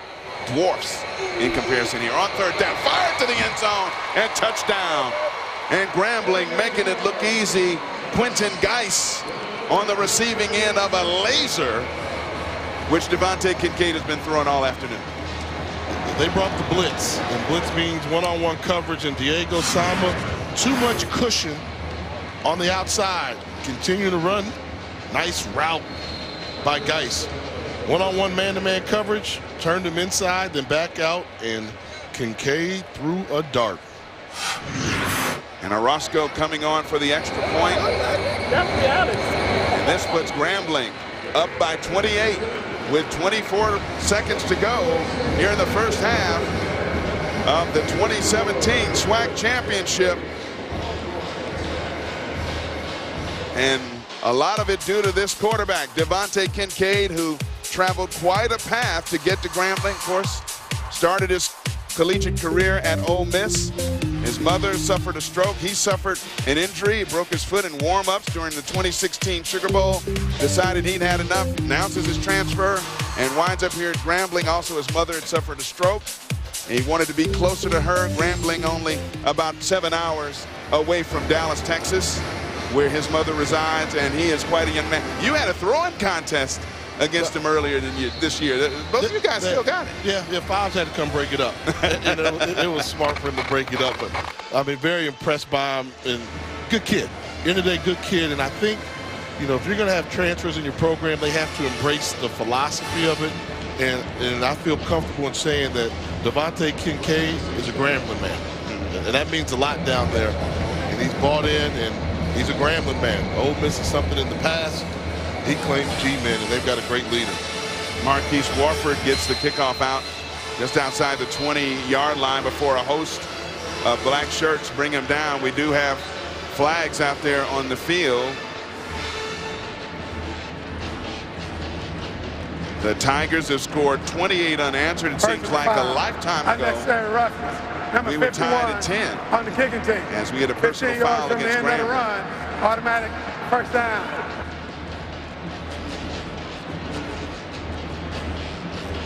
And of course, Offensive Player of the Year, finalist for Black College Football Player of the Year, and a Walter Payton Award finalist, and an outstanding young man. We asked him the difference between Grambling and Ole Miss where he was, and he says, well, they just show you a lot of real love here at Grambling. I just get a lot of love from everywhere. So that's that HBCU thing. You know, I go back when I played at Howard. They said, you throw 3 touchdowns on Saturday, you better have your homework done on Monday.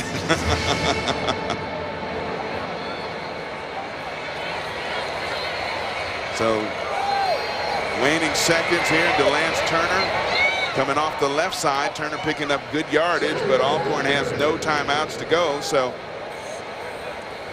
that'll likely be the last play unless they can get it off real quick, and they will not. So we have reached the end of the first half of play. The G-men, the Tigers of Grambling State University, showing it all in the first half on offense, especially their quarterback, Devontae Kincaid. They lead it 38-10 at the break. Alcorn has a lot of work to do to try to climb their way back into this one. But remember, last year it was reversed. Alcorn was up 17. Grambling came all the way back and got the win in the berth in the Celebration Bowl. Yeah, it will know early because Alcorn will get the ball to start the second half. They need to go in there and make some great halftime adjustments. And Tiffany Green down on the field with our leading coach right now, Coach Broderick Fobbs. Tiff? Coach Fobbs, it looked like your offense could do no wrong in that first half. How would you assess the way they came out and played? Well, Devontae Kincaid, I mean, he's a heck of a football player. He can throw the football, he can run the football, and he gets us going. So we're doing a good job right now, but we gotta make this a 0-0 half and go back to work the second half. Defensively, you created some turnovers. Just talk about, you thought you could take advantage of some third down situations. How did you think that your defense did in those situations? Well, I think the first half we got them on their heels. I thought we did a good job of really getting after them on first down and forcing them into third and long situations, which is what we do well, getting after the quarterback. So we just got to go back and do the same thing second half, because one thing about a champion, they're going to keep fighting. So we got to make sure we put them away early. All right. Thanks, Coach. Thank you. Broderick Fobbs and his Grambling State Tigers leading 38-10 at the half, due in large part to that guy, Devontae Kincaid. It's 38-10. We got the bands. We got Give Me 5. We got HBCU news coming up. Don't go anywhere. 3rd and 8. Halftime festivities continuing here at NRG Stadium. The SWAC Championship with Grambling exploding for 28 unanswered, leading at 38-10 here at the break. Back up here in the booth with former NFL quarterback Jay Walker. We got a lot of news to talk about in black college football. And let's start with the state of Alabama, because we got a lot of college openings there for football coaches. A lot of teams looking for some new head coaches. Yeah, I think it all starts in Alabama. So let's take a look at the list of schools that currently have coaching vacancy. Current vacancy. Alabama, it all starts. Alabama State's probably been the most sought-after job they've got. They've got some of the best facilities out there. Names I'm hearing: 3 finalists. Don Hill-Ely, who's the interim coach this year, he took coaching to 5-1. Jerry Mack, North Carolina Central coach. People want to know, why would he be interested in leaving Central? I don't think he is. I talked to Coach Mack. He's pretty content in North Carolina. And you've got Henry Frazier. That Henry Frazier, those are the finalists. All 3 are great, great candidates for that job there. Then the trickle down. You go to Alabama A&M.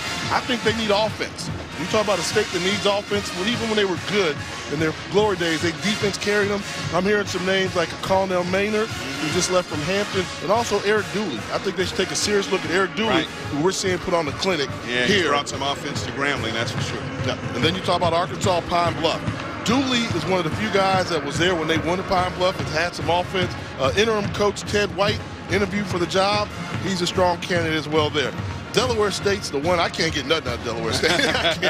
But I do know this. I know that Damon Wilson, who was the head coach at Bowie State, who's around that area. They're close geographically. Bowie State was ranked in the top 10 this year in Division II. I think that'd be a solid relationship if they can form it. Now, FAMU, of course, Coach Wood left there, so there's an opening down in Tallahassee. Yeah, who would have thought that FAMU would not have, everybody jumping down there? But here's one.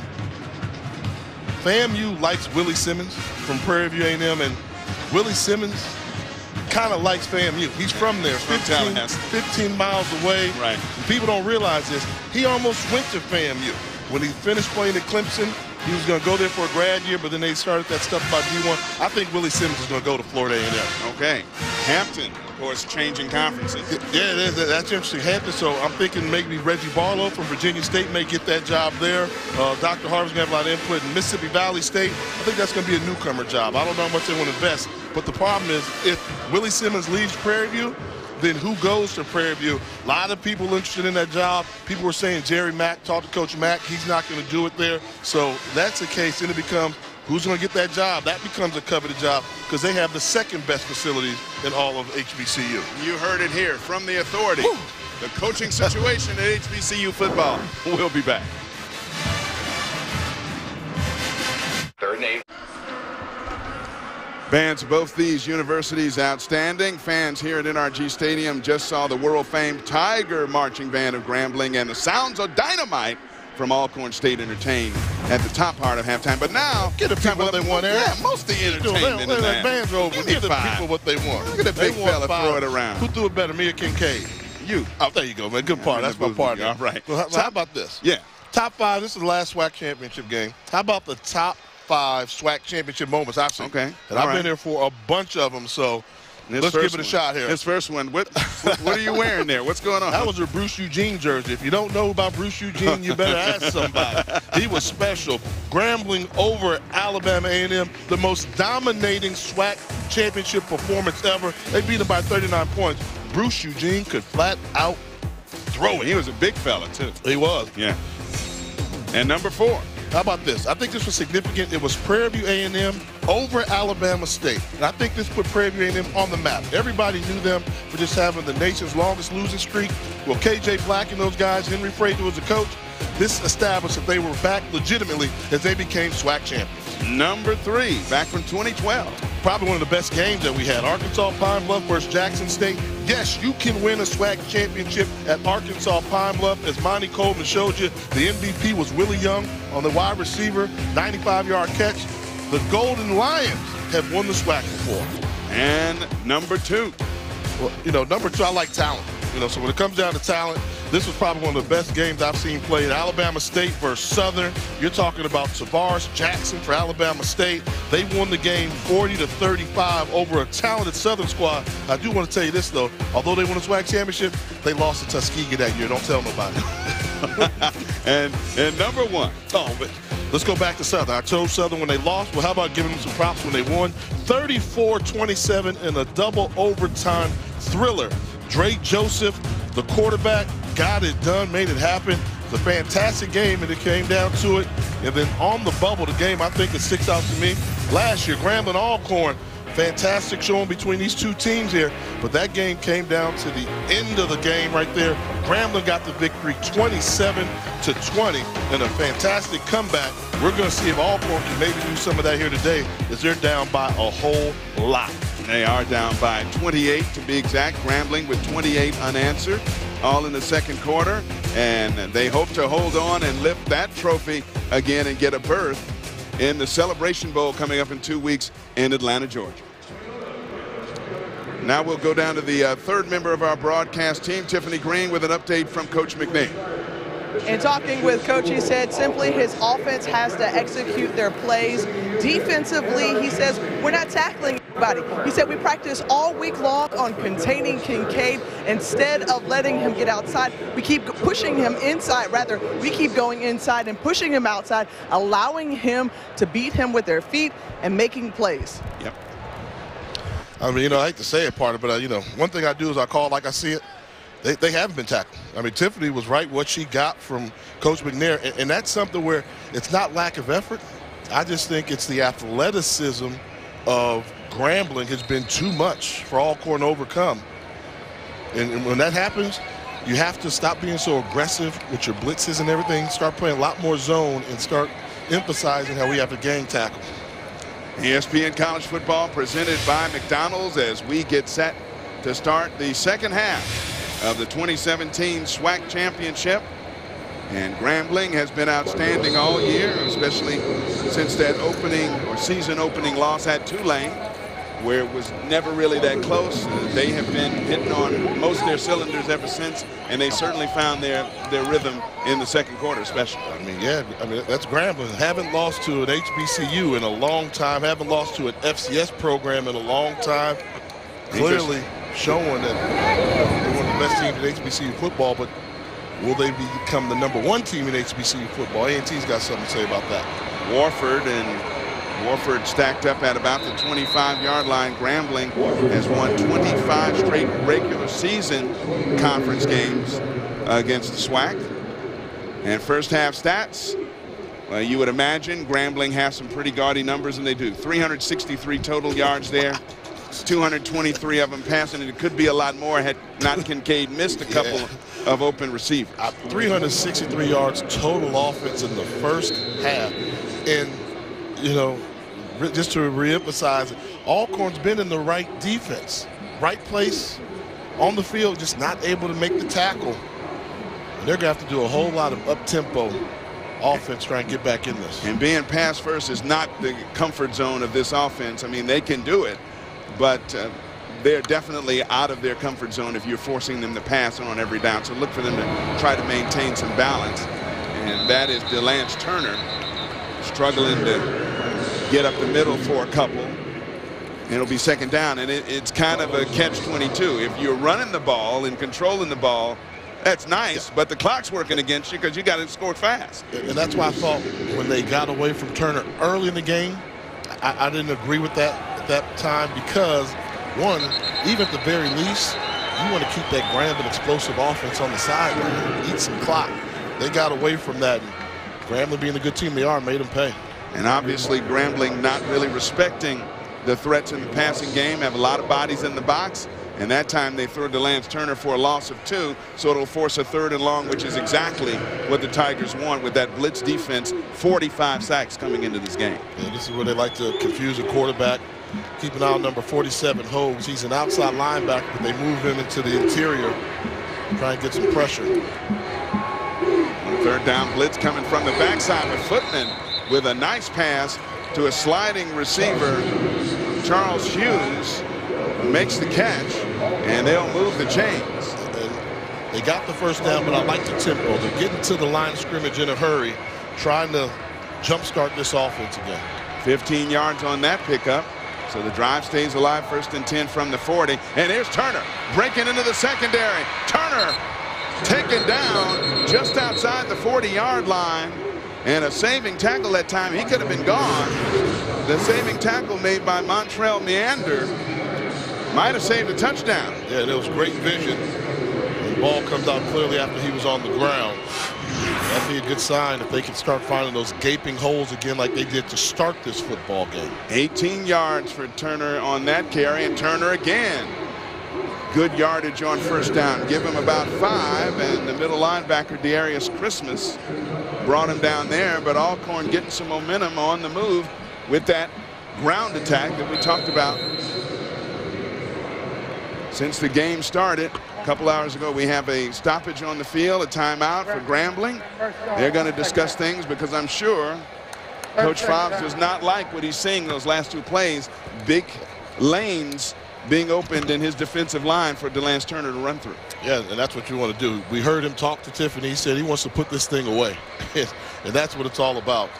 Try and prepare for a game in 2 weeks. You've got a 28-point lead. The team's played well. Doesn't want them to take their foot off the gas pedal on defense. Of course, the winner in a couple of weeks will convene in Atlanta, Georgia for the Celebration Bowl. Beautiful stadium. It'll be the first college bowl game played in the new Mercedes-Benz Dome. Right. And that'll be exciting. Very festive time to be in Atlanta.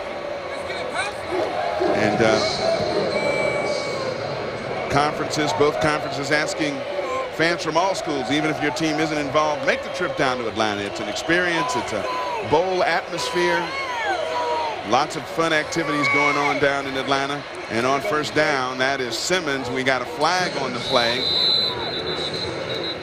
Simmons goes down head first near the first down marker, but let's see. Hold. Offense, number 76, 10-yard penalty, second down. And an offensive holding will wipe out that potentially first down making run. Simmons a key turnover in the first half. Both running backs have been able to find some room when Alcorn has committed to the running game. The thing they haven't been able to do a whole lot of is gash with the passing game. Yeah, I mean, you know, they throw for a number of yards, and Footman is more than capable of hurting you with his arm. But in the first half, 6 of 10, just 35 yards. Not effective throwing the rock. And here's a reverse. It looks like a passing effort, and Orlando Veals was the one who came around to get the reverse and then attempted to throw it, I believe, back to his quarterback, Footman. Yeah, that was a good job by DeAndre Hogues once again. He's playing a good football game for them. Staying active, did not fall for the misdirection. Reverse pass was in the right place, and he's a guy, another one of those speed guys, 6'2", 215-pound linebacker from Mobile, Alabama. He can get after you.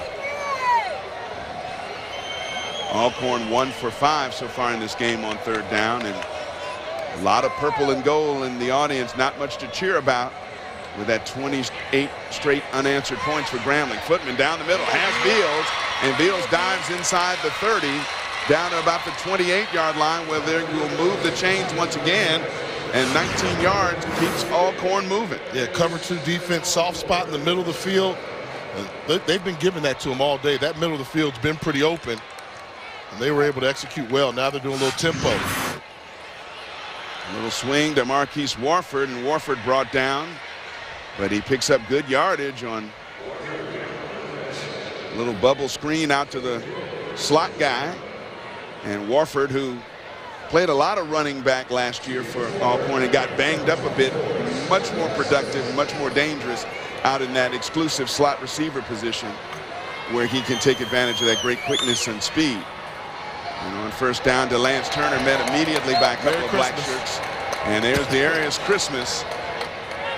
It's December, it's Christmas time, right? Been a ball hawk all his life, according to his coaches, and they say he's a better person than he is a player. I mean, the kind of guy that just gives back to the community, does everything in his power to not only keep his team straight inside the locker room, but off the field as well. This is the 10th play of the Alcorn drive, and it has been an impressive one, but it's eaten up some clock.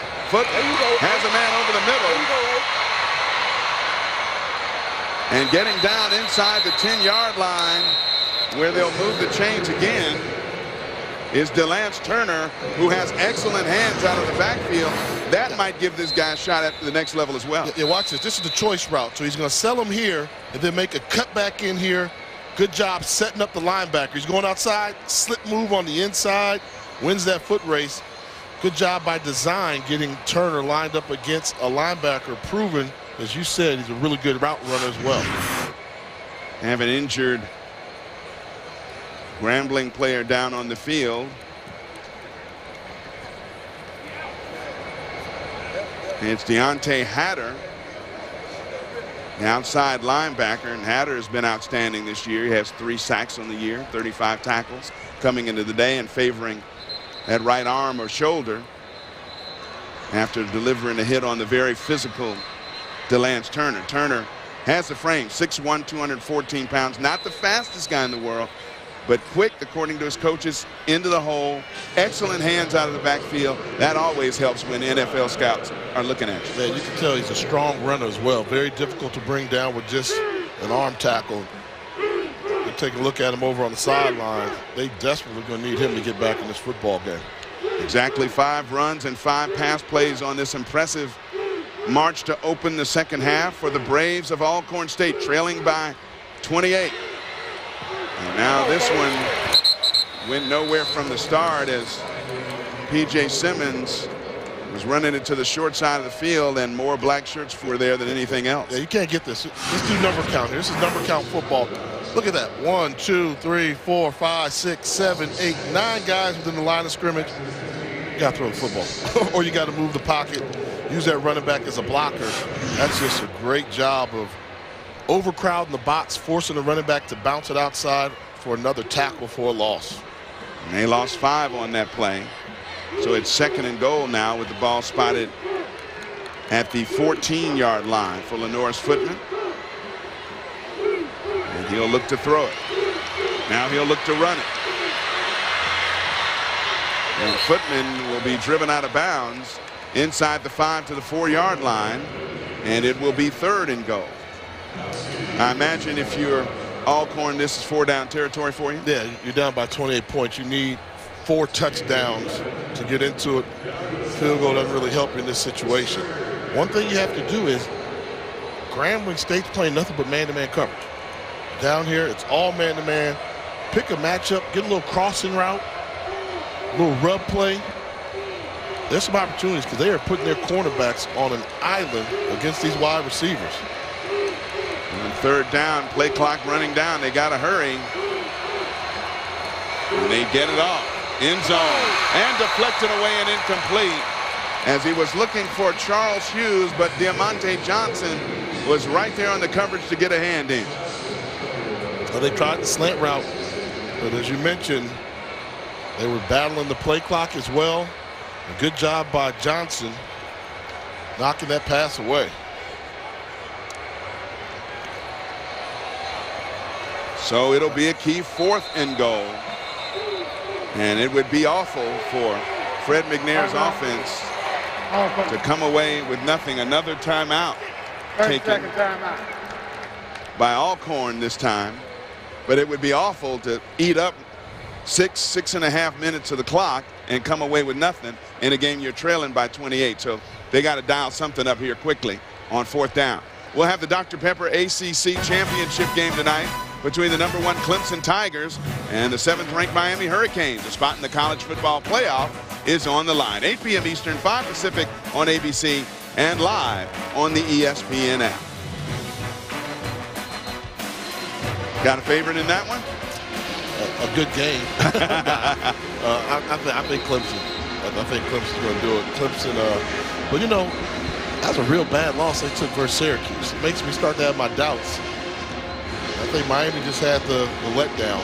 Seems like just about everybody's had them though this year. You know, you get Alabama that didn't look, you know, like a team that was right there for a national championship contention as they are every year.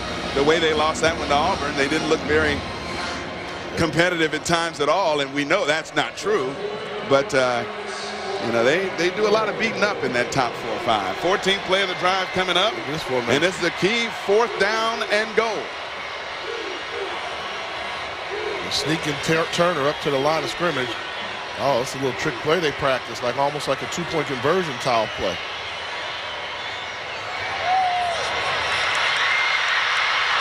Did he break the plane with that football? It's fumbled in the end zone, but an official there is marking it down at the 1-yard line. We got a flag on the play as well. So we saw a lot of formational stuff happen before that one. And they threw the quick pass to Tavares Johnson, but let's see how they sort it all out.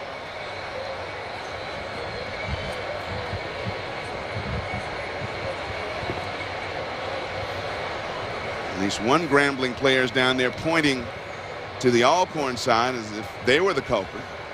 I wonder, was it an illegal formation or something? They came out, there were so many moving parts there. I think the officials are probably discussing to see how many guys did you see on the line of scrimmage, how many did you see?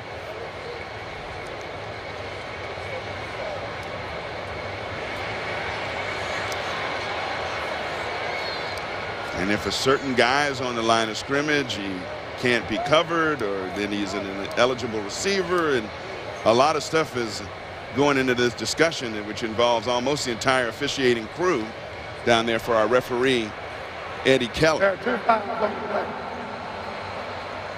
Personal foul, roughing the passer, number 43 of the defense. Illegal formation against the offense. Those penalties all fourth down. Clearly we can hear it, but there was a roughing the passer, and as I thought might have been the case, an illegal formation. So that means let's just play it again. Get on the quarterback. Yeah, actually, I thought that we had a shot of Tavares Johnson, but it was actually a backup tight end, Jaquavion Bowles, who was the intended receiver trying to dive for that goal line, but all moot now, offsetting penalties. They'll run another key fourth down play, and we'll see if they attempt any trickery formation-wise as they come out in a key 4th and goal. Inside of 9 minutes to go in the 4th quarter, and Alcorn has had the ball since the start of this 4th quarter with this time-consuming and ball-control type drive, which would be nice if they finish it off with a score, but the clock is working against you down by 4 touchdowns.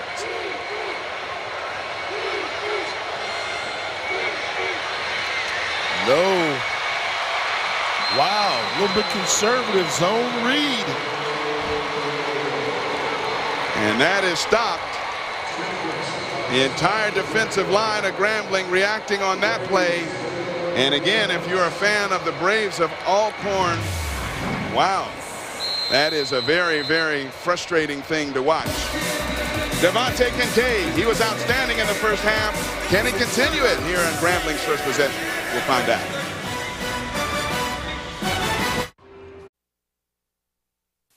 You're watching Dr. Pepper Championship Week. And welcome back to NRG Stadium, Houston, Texas. Dr. Pepper Championship Week continues here on ESPN with the SWAC Championship. And Grambling up 28 after that big defensive stand. Dre Fusilier is in the backfield now and trying to push the pile forward a little bit and eat up some time off that clock. Now let's go down to Tiffany Green, who has a special guest on the sideline. Tiffany? I'm joined by Alfred SWAC Payton. He can't keep his eyes off the game. You remember your playing days as a G-man. Talk about what it was like to put on that uniform. I always said if I had an opportunity to play one game, I put Grambling uniform on to play that game. Professional, high school, it'll be Grambling all day. You had the opportunity to play for the legendary late coach Eddie Robinson, won a Black College Football National Championship in 1989. One of your fondest memories from playing at Grambling State? Well, definitely winning the SWAC Championship that year and going on to play in the playoffs. We lost to Stephen F. Austin 59-56 in the shootout, but that was some of my fond memories of being at Grambling playing for that last year. A linebacker with the Tigers and went on to the Canadian Football League where you were defensive end. You also played against a guy across the way, and Fred McNair, the original Air McNair. Share one of your stories, because you were telling me off camera just about you had a chance to play against him. Well, actually, we was down in that game by a lot. We came back and beat him, but he was a great football player. But again, Grambling was able to prevail that year, and that's the same year that we went on to win the SWAC Championship. Celebration Bowl's going down in Atlanta. Is the SWAC going to beat the MEAC? That's what people want to know. All right, so Jay is asking the question. You're SWAC, he's MEAC. It's going down at the Celebration Bowl. Who's going to win out? SWAC all day. SWAC all day. He already know that when it comes to the SWAC and MEAC, ain't no comparison. None whatsoever. All right, thanks so much, Alfred. Grambling goes 3 and out and punts, and this one is going to roll dead at the 39-yard line, and Alcorn will be in good shape, good field position, but the Braves trailing Grambling by 28 after that 38-yard punt.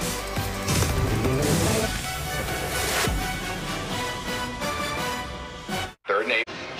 And who couldn't have watched that final speech he delivered, Jim Valvano, and not shed a tear, and very proud to represent his legacy and memory here on V-Week on ESPN. And former colleagues all very moved by the legacy Valvano left. And this is Simmons off the far side. John Saunders, the late John Saunders, one of them. Cancer research and the V Foundation was very important to John. I only met Jimmy V just once, but because of John's passion and our relationship, John and myself, it rubbed off on me a little bit. So he made everybody want to do something for V-Week and the foundation. And, of course, we'll never forget that, that speech where they're trying to wrap him up. And he says, no, I got cancer all over my body. You don't get to wrap me up. Here's Footman buying some extra time, throwing down the near sideline, and a flag is down. They were jockeying for position down there. Diamante Johnson was battling down there with the receiver, Norlando Veals. And somebody pushed off a little bit too much. Let's see. Defense, number 43. They call a defense. 15-yard penalty, automatic first pass down. interference. And gives Alcorn another opportunity to cash in on their best starting field position. I think it was because the ball was in the air, and then he pushes him.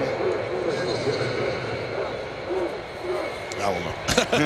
Thought the ball was in the air. It might have been a push to realize it, but 28, lead like this, okay.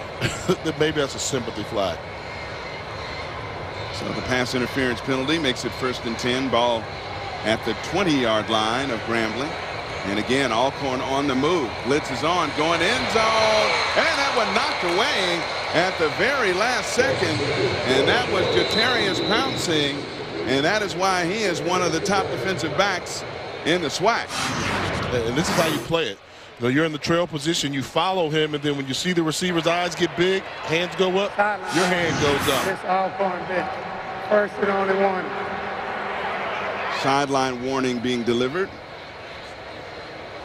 Just a warning, no yards being marched off against anyone. And Charles Hughes was the intended receiver on that jump ball to the far corner.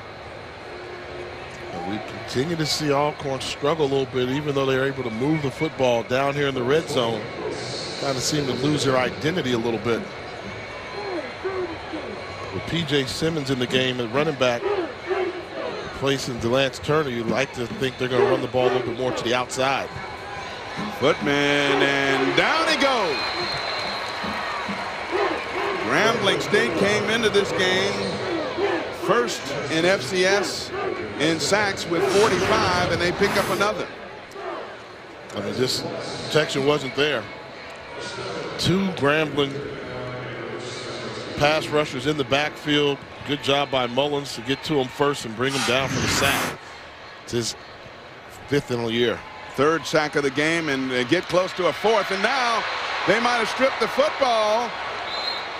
Footman was hit from behind, and it looked like the ball might have come out of there. Let's see what happens when they unpile it. No, they're saying Alcorn got it back. In fact, we don't even see a signal, so maybe they ruled him down by contact.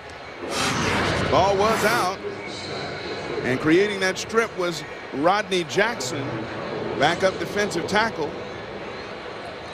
And that ball definitely out of there. Alcorn, fortunately, getting it back.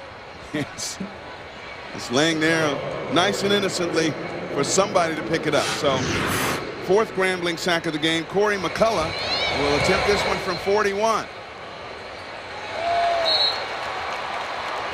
Not their day today. And it's just not your day when that happens. Off no the good. Upright, no good. Off the left upright, no good. And so Alcorn, another opportunity wasted. They're still down by 28. Steelers, Bengals, Monday, 8:15 Eastern. Let's take a look at today's Bringing the Flavor, presented by McDonald's.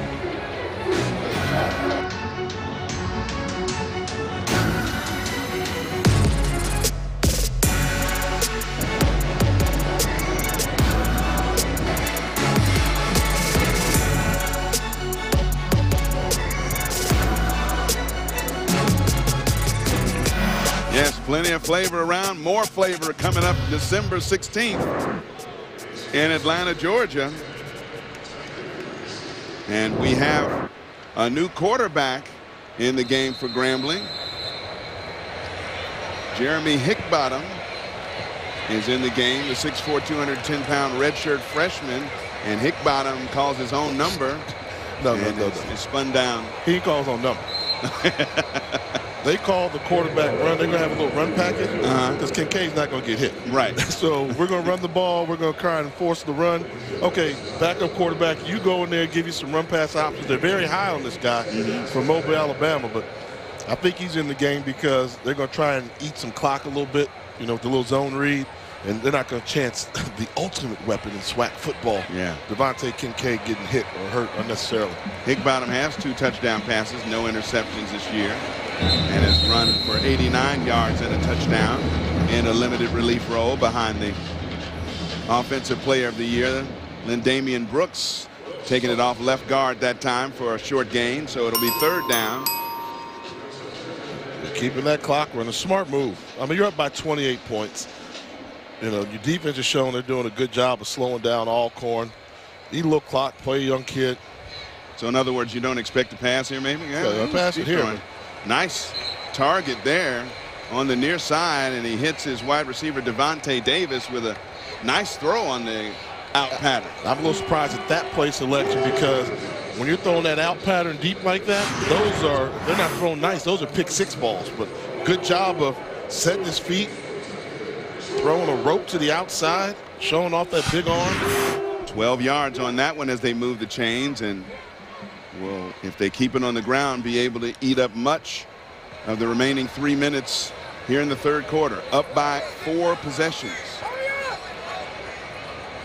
Grambling with a 28-point outburst in the 2nd quarter, and now Higgbottom just off the fake handoff throws that one away. That's what you don't want to do. Right. Stops the clock. Well, keep the clock going because, I mean, keep in mind, about the only thing I think that really gets Alcorn back in this game at all is a turnover, maybe a scoop and score type of play. So a little bit surprised with the downfield pass. I understand you do it on 3rd down, but I would expect on 2nd down here, go back to running the football.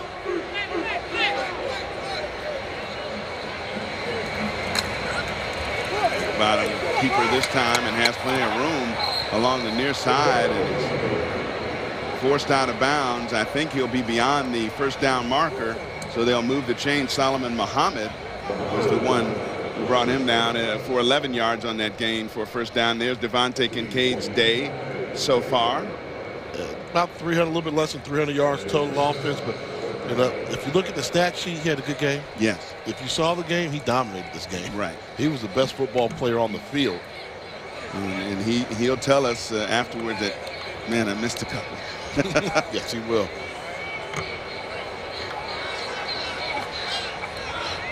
And of course, they're going to try to milk this play clock down to inside of 5 seconds before they run any play. And on 1st down, Martez Carter is smacked just as he gets it back to the line of scrimmage. He was smacked hard. Host of Braves there to meet him. Yeah, a little run blitz there. A little surprised Carter's still in the game. If you're going to pull Kincaid for a little bit, why not take Carter out, have Lindamian Brooks in there? But who am I to question a coach that hasn't lost an FCS game in a couple years?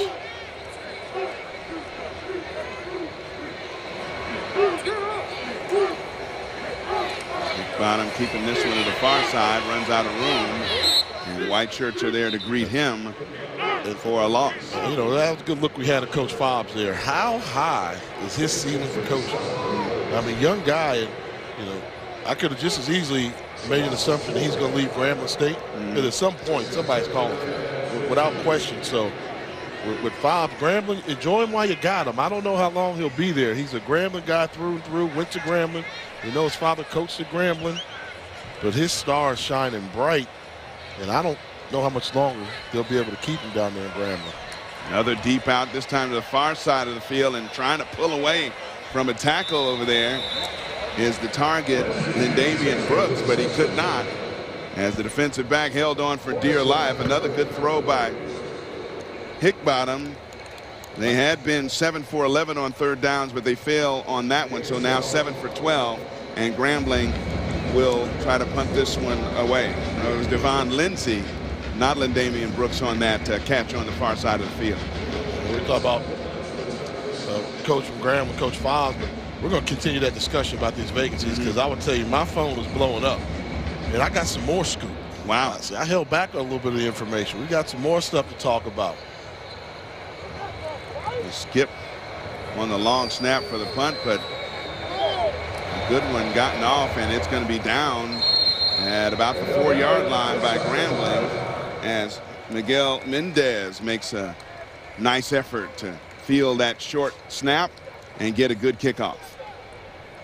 Tomorrow we'll have the exclusive reveal of the final college football playoff rankings and which 4 teams will make the playoff. Reese and the guys will also unveil the other New Year's 6 bowl games and break it all down for you in this 4-hour special. It all starts at noon Eastern on ESPN and on the ESPN app. So, of course, that game coming up later tonight, the ACC Championship. Clemson and Miami go a long way in determining at least one of those 4. The winner of that one, I should say. Alcorn with the ball back. 12 seconds to go here in the 3rd quarter on their own 5-yard line. And Simmons gets the corner, and he gets to the sideline. We do have a flag on the play, however. And this one may come all the way back. It's in the area where somebody might have done a little hold. Holding. Offense, number 62. After this is going to go, first down. Kevin Hall, right tackle on the hold. Right there. That's how he sealed the edge with a hold. Lineman not able to get away. Linebacker, I should say. And on the edge, they're going to call that. When you're on that perimeter, they will call that. And that holding penalty wipes out a 29-yard gain. Alcorn State with a mighty, mighty uphill battle ahead of them.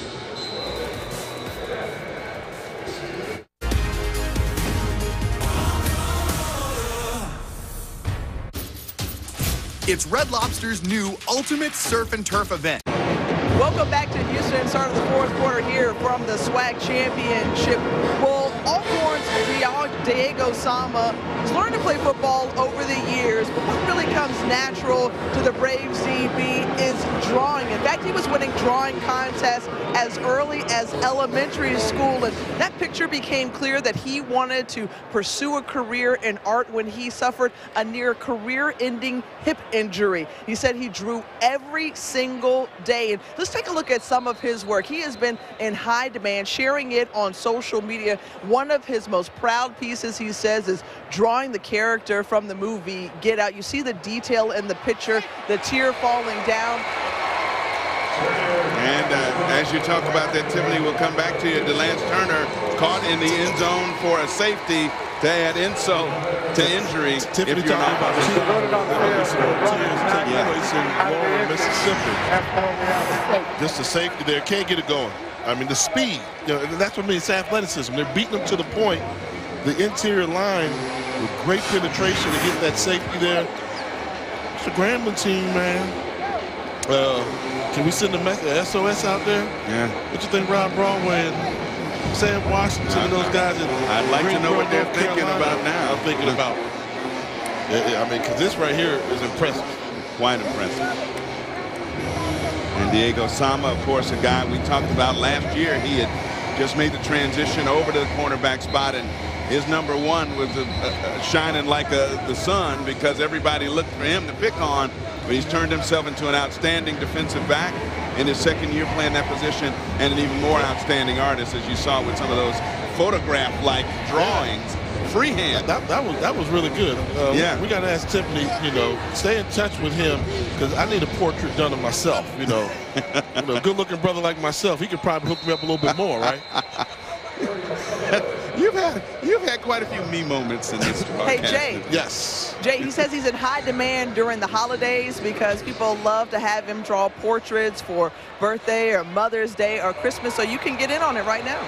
The only thing about it, see, I'm trying to take advantage of the rules, and I know when you're a college athlete, you're not allowed to work, so he's got to do it for free because he can't charge me for it. So he said if you can put him on, that's all he's asking.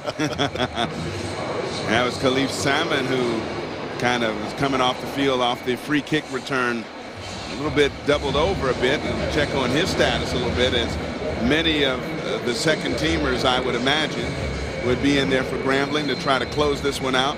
Up by 40 now with the safety. And Eric, I'll tell you, my 30 now. My telephone is blowing up with the HBCU coaching carousel. They're coming out the woodwork. I've got ADs, coaches, former coaches, current coaches asking me, and I haven't even revealed my real scoop, Eric. Okay. I got some good scoops, so let's take a look at the openings again. And we talked about those, but I did mention before that if Simmons goes to FAMU, right, that creates an opening. And Prairie View would be a very good track and job. Now, here's what I'm predicting. Okay. All right, shake it all out, finally. If you had to ask me today, you know who I think may be the next head coach of Prairie View A&M? Okay. Henry Frazier. Okay. Henry Frazier, think about it. He won a SWAC championship when he was there. But he's been available, started to build blocks. You know, he is a finalist for that Alabama State job. If he doesn't get that, then Prairie View, I'm sure, you know, well respected around there. I think he left on good terms, so that's that scoop I'm talking about. Frazier to Prairie View A&M. Wow. Okay. And I think, you know, in Alabama State, I think he got to go Hill. Hill Ely. He coached them well, and they 5-1. 5-1, turned it around, and when he was wearing the interim tag, it would seem to make logical sense to bring him back. The players obviously responded to him in a positive way. And I'll always go back to this. If Eric Dooley, the offensive coordinator from Grambling, doesn't get a job, something's up. Something's up. He has been the architect of some pretty diverse, he scores in and high-scoring offenses all of his career, really, and so. And that's why I think Alabama A&M fits, because they need offense. I mean, Alabama A&M's in Huntsville, Alabama. That's Rocket Town, USA. Besides Houston, where we are, the NASA program. Get that offense going. Now, you came under some Twitter scrutiny because you were critical of some universities. Hickbottom loses the football on the sack and scooped up by Alcorn, so they get a turnover. As coming up with that loose ball is Travell Ware, backup middle linebacker. Take one more look at it. I mean, it's almost like good. This is what you get. You're up by 30 points. You're throwing the football, passing. Alcorn showing they're going to keep some fight.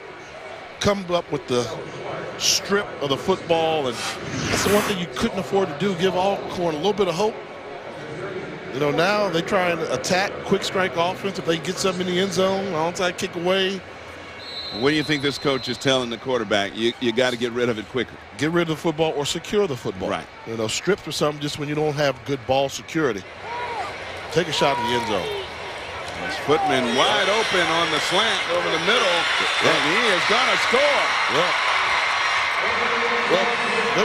them boys are from Norman, Mississippi. Now they're down by a lot, but they're going to keep fighting. They're mud runners and all that stuff there. That's what they're going to do. And this is how you play the game. You play it out to the end. Orlando Veals, their go-to receiver this year. Nice throw from Footman. So immediately after the turnover, Alcorn takes advantage on one play to an Orlando Veals for the touchdown. And Corey McCullough is on for the extra point. And the 30-point deficit has been closed a bit. There's the turnover, and there's the recovery that sets up the touchdown by Orlando Veals. We'll be back. The 2017 SWAC Football Championship is presented on ESPN by McDonald's. I'm loving it. And in part by Esurance, auto and home insurance for the modern world. After that touchdown, catch and run by Orlando Veals, of course, there's Martez Carter back deep at his 13-yard line. Why? But he probably won't get an opportunity to field the ball because I'm imagining the hands team is in. They're going to be expecting at least a pooch or an onside kick here because it is still a 3-possession game. And there's the onside kick, and it is fielded cleanly by Grambling State, which will take over at its 49-yard line, just in case.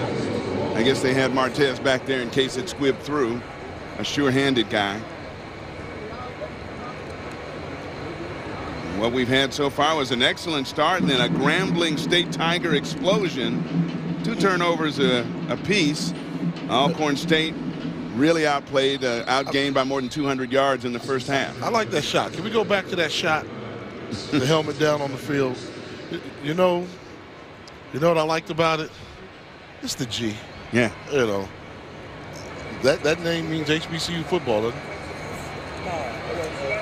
Bringing it on the near side, and then Damian Brooks on the carry. And it goes out of bounds. That's the G. Now, I like how they updated a little bit. They went with the chrome, you know, the chrome gold now. It's a lot of bling, but they keep things simple down there with that G. I mean, they take pride in the fact that they've never, ever had the names on the back of their jersey. No. Never. So, and then, unless you count the last name Tigers. And that's for everybody. And they pay homage. We saw, you know, Grambling come out, run a little wing tee.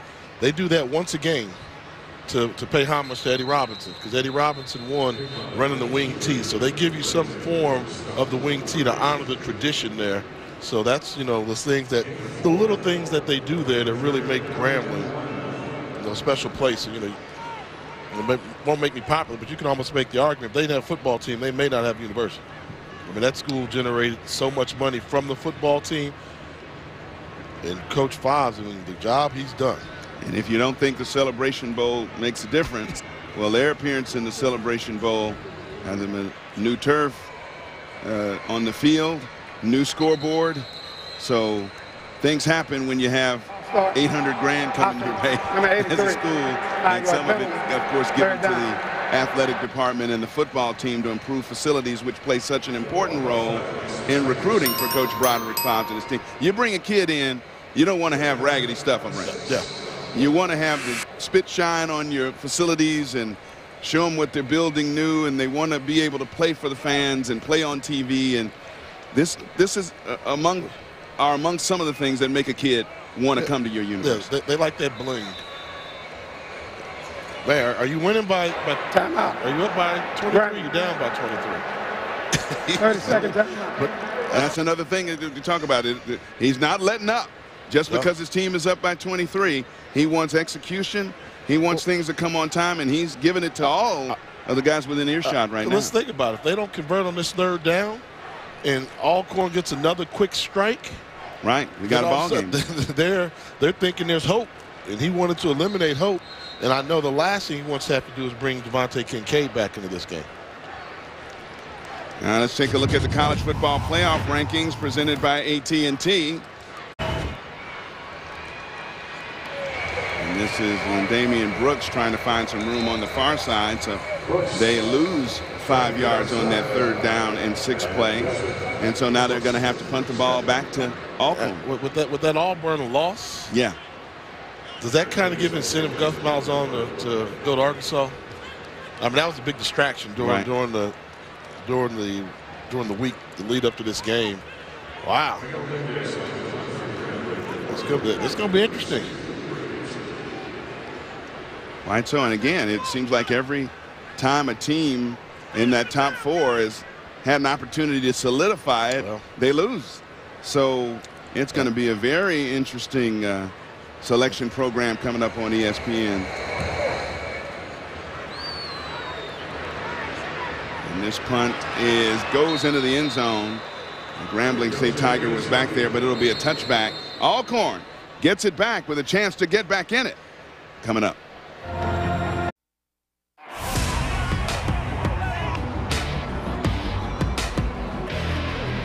Second down and 9. Martez Carter inside the 10, and there goes the Lightning. Bell will throw towards the end zone, and he's wide open. Touchdown. There's a late flag. He took the helmet off, which is going to affect the point after. Blocked. And North Carolina Central really only has themselves to blame here. And they like to term that one the excessive Celebration Bowl from last year. Poor guy pulls off the helmet celebrating a big touchdown and gets flagged for it. You're a referee. You call that penalty? No, but I think, I talked to some people, they kind of thought the penalty should not have been called. But there's an interesting little story to that. And this is where Coach Fobbs should get credit. During that game, Grambling had lost their kicker. So kicking field goals is going to be tough for them. So when the penalty was called, normally you take the penalty on the kickoff to get the distance to go there. he said, we can't afford to go to overtime. So we're going to take the penalty on the extra point to make it a more difficult shot. And they, of course, got the block, and that's how they won the game. But that was a great job of coaching there, because I really think if it goes to overtime, without a kicker, it would have been tough. Norris Footman, under some heavy pressure, had to get rid of that one a little bit quicker than he wanted to. P.J. Simmons was the intended receiver on the far side. Little swing out of the backfield was open, but DeAndre Hogues, we've called his name and number a lot so far tonight, was there putting the pressure on. Grambling coming in here with an FCS leading 45 quarterback sacks. Unofficially 3 more to add to that in this one, and this is a 3rd down and 10 play. Blitz is on. Footman gets rid of it, has his man Hughes, and Hughes has 1st down yardage and more outside of the 35 to the 37-yard line. And Alcorn State going to have to play a little hurry up to give itself a chance to get back in this one. A quick strike here, of course, and plenty of time left as we approach 9 minutes to go in regulation here. Yeah, take some more downfield shots. They're giving them the stuff in front, and that was Marquise Warford that time on the reception, brought down immediately after a pickup of about 5. Yeah, they're playing quarters, so they're going to give you anything under 10 yards. They're going to say, let them catch it, break on the ball. I think you got to go downfield, get yourself a one-on-one jump ball. Footman looking short again, finds Warford, and Warford gets across midfield, is shoved out of bounds, a little extracurricular shoving, and we get a flag on the play. And we talked about Marquise and his quick temper. Flag on the play, a little stuff on the sidelines, and Warford usually the guy who reacts or overreacts. And that was scouted. Right. You know, when you talk to some of the Grambling coaches, asked about Warford, they say, result of the play was the 1st down. After the play, unsportsmanlike conduct, offense number 10. 15 yards. Kind of the scouting report, very competitive. That's But at a certain point, you got to stop. unsportsmanlike conduct. Say something to him, make a tough play, he's going to react. We've even heard stories about coming on the field, reacting to fans, saying some things to him. So a very emotional young man, certainly a good young man. We've talked to him and met him, but got to get those emotions under control, as I'm sure Coach McNair is standing there with arms folded and just giving him that look that your dad gives you when you're in a little bit of trouble. I mean, he tried to mush a guy on the other guy's sideline. I mean, there's certain things you don't do. You know, but you know, it's going on. What he has to realize is everybody knows in the comments. They're like, oh, talk to him. He's going to react. So this cost his team 15 yards. Big 15 yards, and lately penalties have been the bugaboo for Alcorn State. Little option pitch. The Lance Turner on the far side, well defended by Grambling. Turner limited to a gain of about 4. You know, let's talk about the job that Fred McNair has done as well. You know, coming in after a coach who kind of had good success in hops, and you know, I don't know if the folks down in Mississippi appreciate what he's done. You know, with the stability. You know, tough loss last week versus Jackson State. And that'll have you talking. Anytime you lose to Jackson, one way or the other, they're always going to talk about it. Being around him, you heard it. I mean, he really cares about his institution. You know, he cares about the young men that are there. And so, you know, I don't want to hear that talk about, oh, he should be on the hot seat.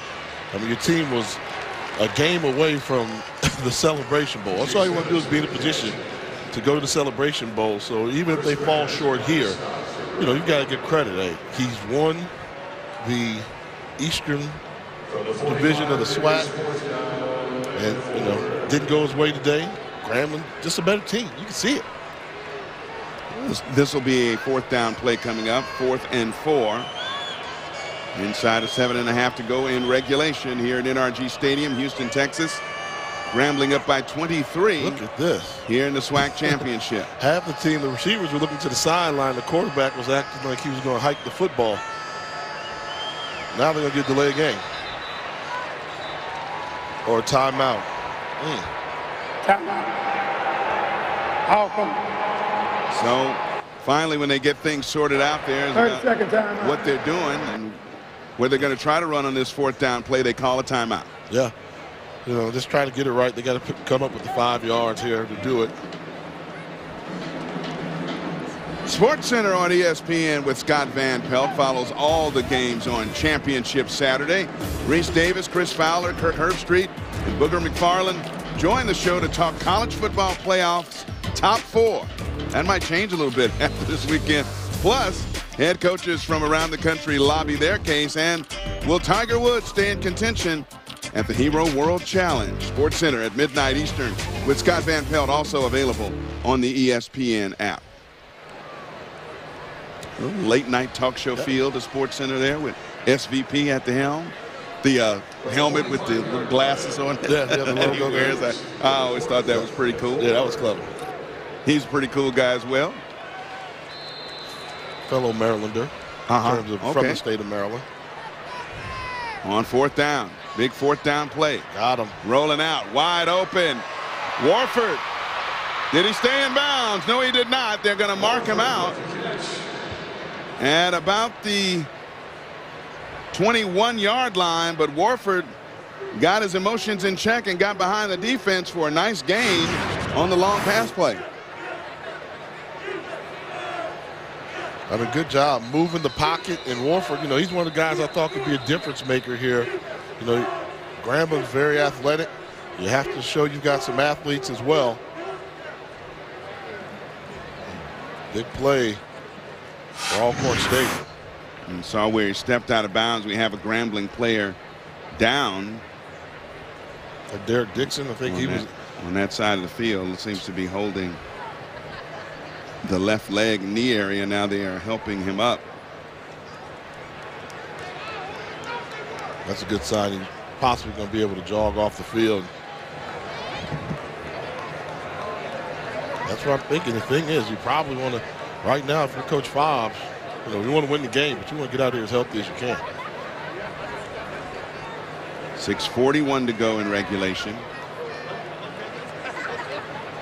Alcorn has had some opportunities in the second half, but being down by 28 at the half, you got to go for it in some situations where otherwise you might not attempt fourth down conversion plays and just take the field goal. And of course, Grambling came up with some key stops, and the only points for Grambling here in the second half coming off a safety. And Grambling enjoying a 23-point lead right now, but Alcorn threatening. And here's DeLance Turner. Nice lane to the far side. Turner trying to push his receiver ahead of him into the end zone. Orlando Beals put that big hand into the back of Beals and tried to ride the engine into the end zone, but pushed out of bounds at about the 5. They're running on that perimeter, that second level. It's all the would-be tackler. That's a pretty good job. All you really want your wide receiver to do is stay in front of him, so that defender can't make the tackle. Footman going to keep it and walk into the end zone for the touchdown. And with 6:13 to go, it is a 40-23 game. And hold on just a little while, because you know what's coming next. They're going to attempt another onside kick. If they recover and get another score, could be having some nail biting among Grambling fans. They have brought Corey McCullough on to attempt the point after, so they're not going to go for 2 here.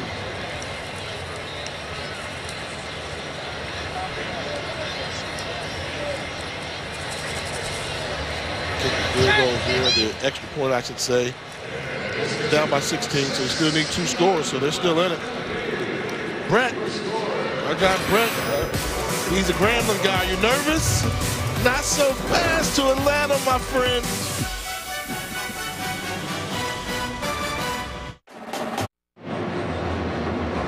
Welcome back to the SWAC Championship here in Houston. I'm joined by 2 very special guests, LaTanya Boyd and DeCameron Kincaid. This is the mother and brother of Devontae Kincaid. And Mama Boyd, let me ask you first off, when you're watching your son out on the field, how exciting is it to see him? Very exciting. I was excited. They was excited. I said he is hungry today.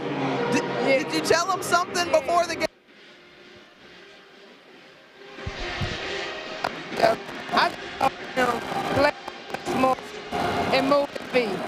And he doing it. He moving it. Nearly 300 yards, 4 touchdowns. He also kind of gave you a guarantee for sake. This one's safe. All right, having some technical difficulties with our microphone up there, but the mother of Devontae Kincaid, very proud of her son. On a low pooch kick. And then fielded cleanly by Grambling. They'll get it and go out of bounds with it at the 36-yard line. So far, a couple of onside kicks, both cleanly fielded by Grambling. And so they get to eat up a bit more time off the clock, and 1 timeout remaining for each school.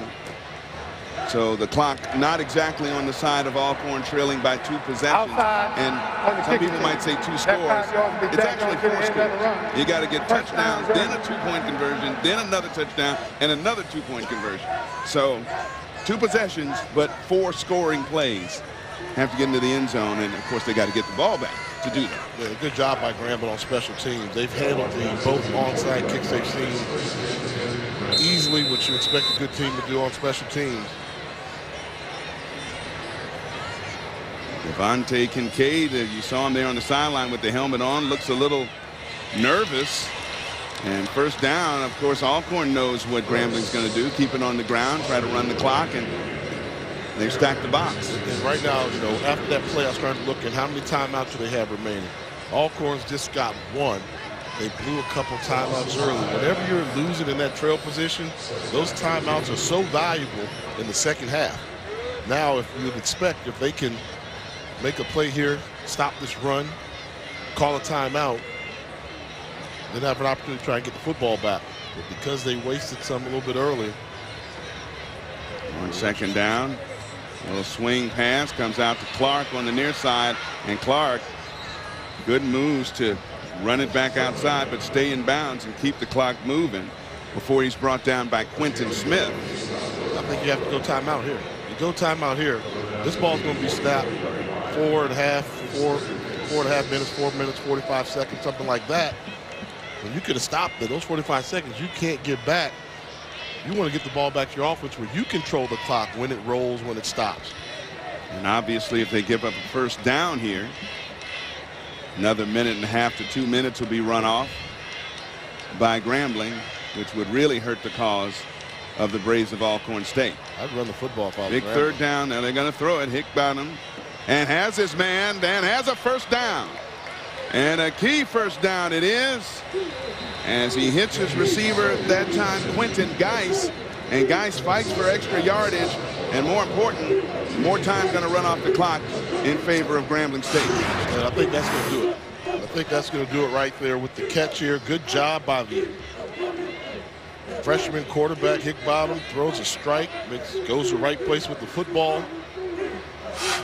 Now you see they're going to milk that clock all the way down. Now if you're playing Madden football on the video game, you bring your big team in and all your big fullbacks, and you just plow into the line of scrimmage. I am certain that the ball, if it's going to be put in the air, will be what we call a run extending type pass, a little swing pass to a receiver or running back maybe. But that's what they're going to do with it, just run it right up the gut and hold on to the football. If you're Grambling State, that's Lynn Damian Brooks on a carry there for about a yard. So Grambling State looking like with inside of 4 minutes to go, they're going to be going back to defend that Celebration Bowl championship of last year over North Carolina Central. But now they got a North Carolina A&T team to play that has been a highly touted team all year. What do you think when you look at that matchup? I mean, this is probably the most anticipated Celebration Bowl I've seen in some time. I mean, you're talking about A&T, Grambling, they've been number 1 and 2 in HBCU football from start to finish. And you have to think, well, this is what they want. In both schools, they want this. You know, we did A&T versus Central. They want the best team out of SWAC. And SWAC, they want the best team out of MEAC. It's going to be something special. And these two have been the best two all year. What a great matchup it's going to be. The star power. Yes. Of Grambling, Carter, Kincaid, Christmas, those guys against, you know, when you talk about A&T football, they've got potential stars. Elijah Bell's going to be a real good wide receiver, Raynard, but that's just a team philosophy. They are out to prove that they were more than just Tariq Cohen. And they go for it all on that play as Hickbottom passes deep. And just about 3 minutes ago, it'll be 4th down. The clock is stopped, however, for 3 minutes and 2 possessions. And it's going to be a tall order, especially if the punter, Miguel Mendez, can get one in the coffin corner and inside the 10 or 5 yard line and out of bounds. That'll really be daunting for Alcorn State to come back from. But stranger things have happened. You've probably been involved in a few games where everybody thought it was over and you found a way to come back and get back in. We came back on the New York Giants in the playoffs. They started fighting against each other when I was in Minnesota. We don't know how we won that game. Way up in the air, and it's going to get a favorable bounce. And right at the 5 yard line, it is down with 2:53 to go in regulation. Alcorn needs a couple of scores to get back in it.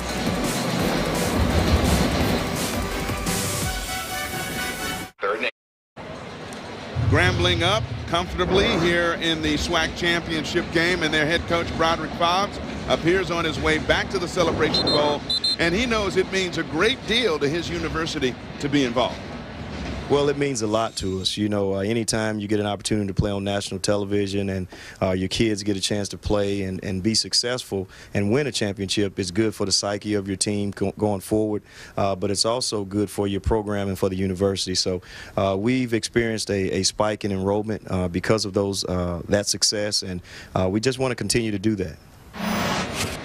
And right now they are up by 16. He is unbeaten in his lone appearance in the Celebration Bowl last year with a 1-point win over North Carolina Central.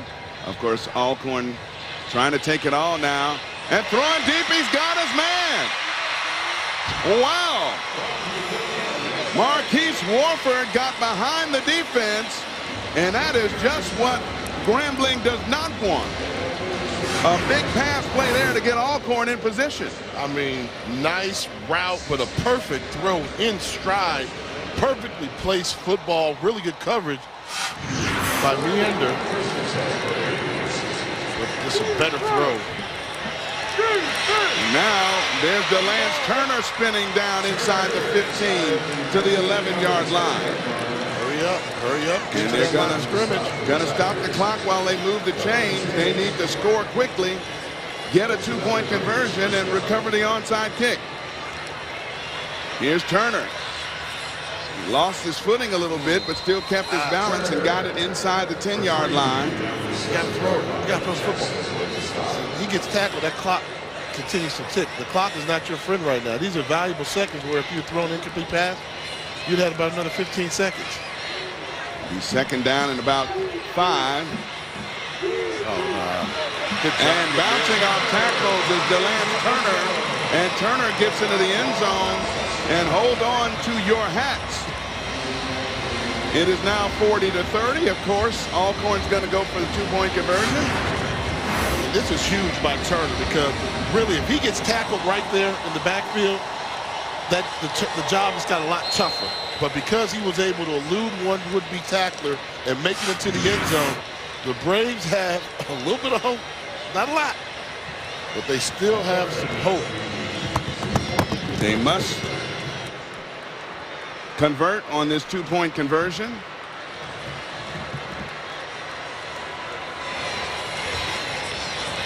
Footman gonna count on his arm. Wide open in the end zone is Veals.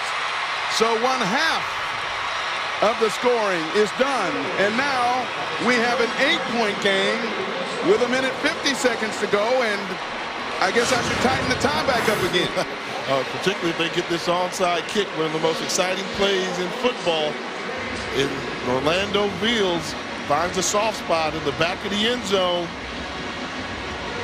But a lot of the crowd here, they want to stay because the post-game concert featuring Frankie Beverly and Mays in the stadium. But look out. Grambling folks, hold on. Delta Airlines, hold on. I'll call you back. Can we put that flight on hold a little bit? A lot of the Alcorn fans have kind of gotten out of here and got to early celebrating, but now we have a 1-possession game with 1:50 to go. They got to get the onside kick, Howard. They've got to get the onside kick, but what's at stake? The Celebration Bowl.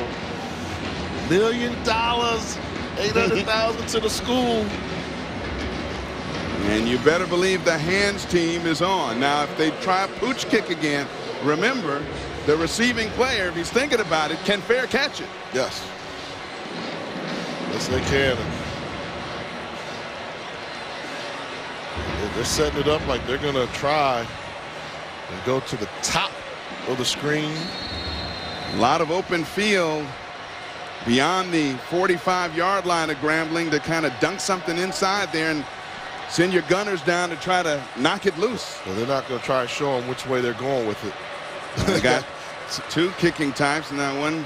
And there's the onside and fielded cleanly by Grambling once again. So the hands team has proven to be effective against that onside kick. Wow, we were yawning in here.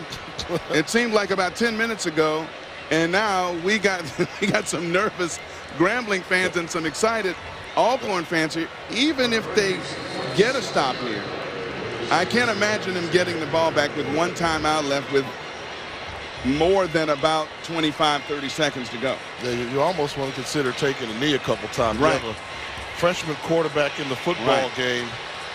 Tell the running back, squeeze it with two hands.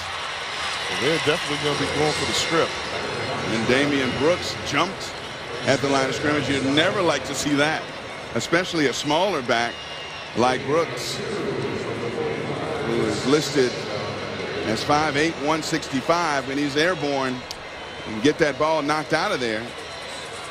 And of course, it's going to be close to a minute remaining by the time they snap this one. Yeah. I mean, best case scenario, you're looking at possible punt return. Maybe if you get it, if you get the stop here after this play, call a timeout with about a minute left, as you said, and they'll take it down another 40 seconds on third down run, maybe 15, 16 seconds. And here's Hickbottom. They're going to push him out. They pushed him out of bounds, very close to the first down. If he gets a first down, this game's over. They take a knee. I think the way they're spotted, he's going to be about a half-yard short. So you don't need the timeout. Sellout blitz right now. Everybody up on the line of scrimmage. Wouldn't even guard a wide receiver. You almost want to dare him. Throw the football. Hickbottom, a big fella, 6'4", 210. Redshirt freshman, however. Everybody on the line of scrimmage. Get him up. I'm getting all those guys closer. Sellout run blitz. Your best run blitz you have right now. Oh, he had some movement. Whoa. A false start on the left side of the Grambling offensive line. And that looked like David Moore. They moved early. So now third down. It'll be third and about 5.5 yards to go. But they are not going to put the football in the air, I don't think. Yeah, the left guard flinches. And if you look at the sideline and the stands, what team is winning this football game? Right. The Alcorn fans are excited, and Grambling fans, first time in a while in this game, a little look of concern. I'm looking over at Brett's face, and our spotter is a little bit concerned over there. Play clock doesn't make a difference now. The clock is stopped because Hickbottom ran out of bounds. Brooks trying to get through and doesn't. They stop him for a 1-yard gain, and immediate timeout taken by Alcorn. So the Braves will have at least one more chance. Now remember, fans, tune in to ESPN3 for the post-game trophy ceremony immediately following the game. 10-15 minutes ago, this was over. Yep. But the redshirt freshman, maybe a mistake here. Go down. Just go down. Trying to get the first down a little bit. You just have to go down there. It really wasn't about first down. It was about time management and eating time off the clock. And because of that now, if you're Alcorn, punt block. You go for the block. I wouldn't even worry about the return. Go for the punt block here. You tell Wolford to stand on the 10-yard line. Anything that goes above your head, you don't catch.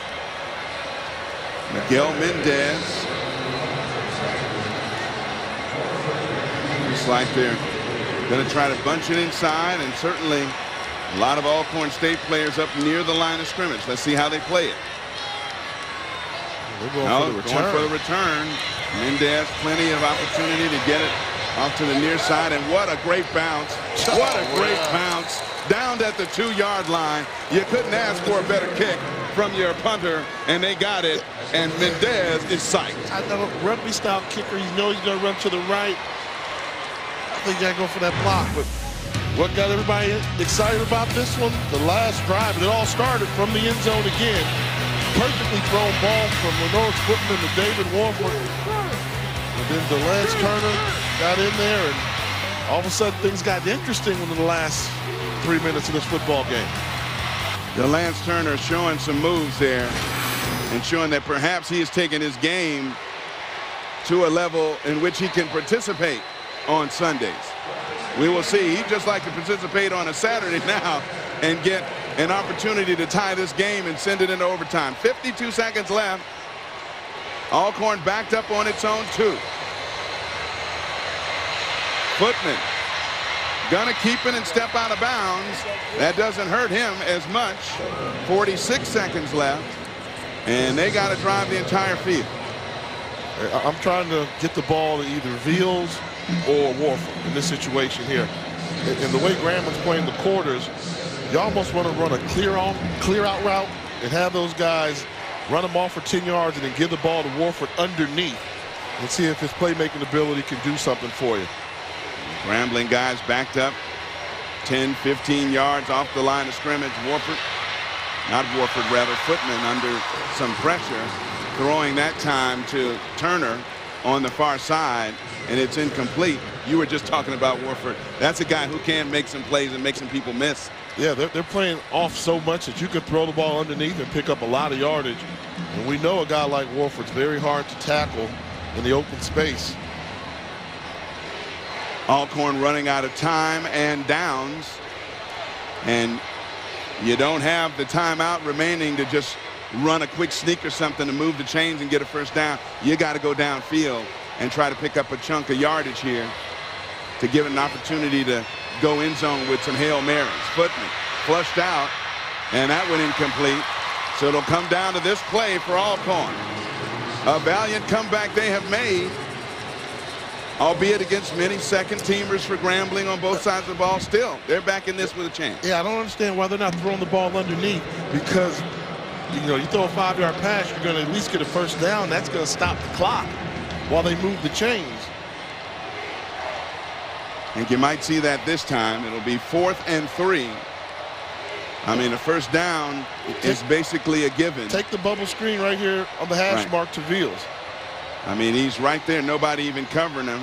And now Footman finds him, and Veals gets out across the 20 to the 24-yard line where he slides down. Spike it. Get up to the line of scrimmage. Spike it. Don't call a play. Spike the football. Get set. Spike the football. Remember, fans, tune into ESPN3 as they get the spike for the post-game trophy ceremony immediately following the game. Now, this is where a lot of young quarterbacks make a mistake. You spike the football, it's not a timeout.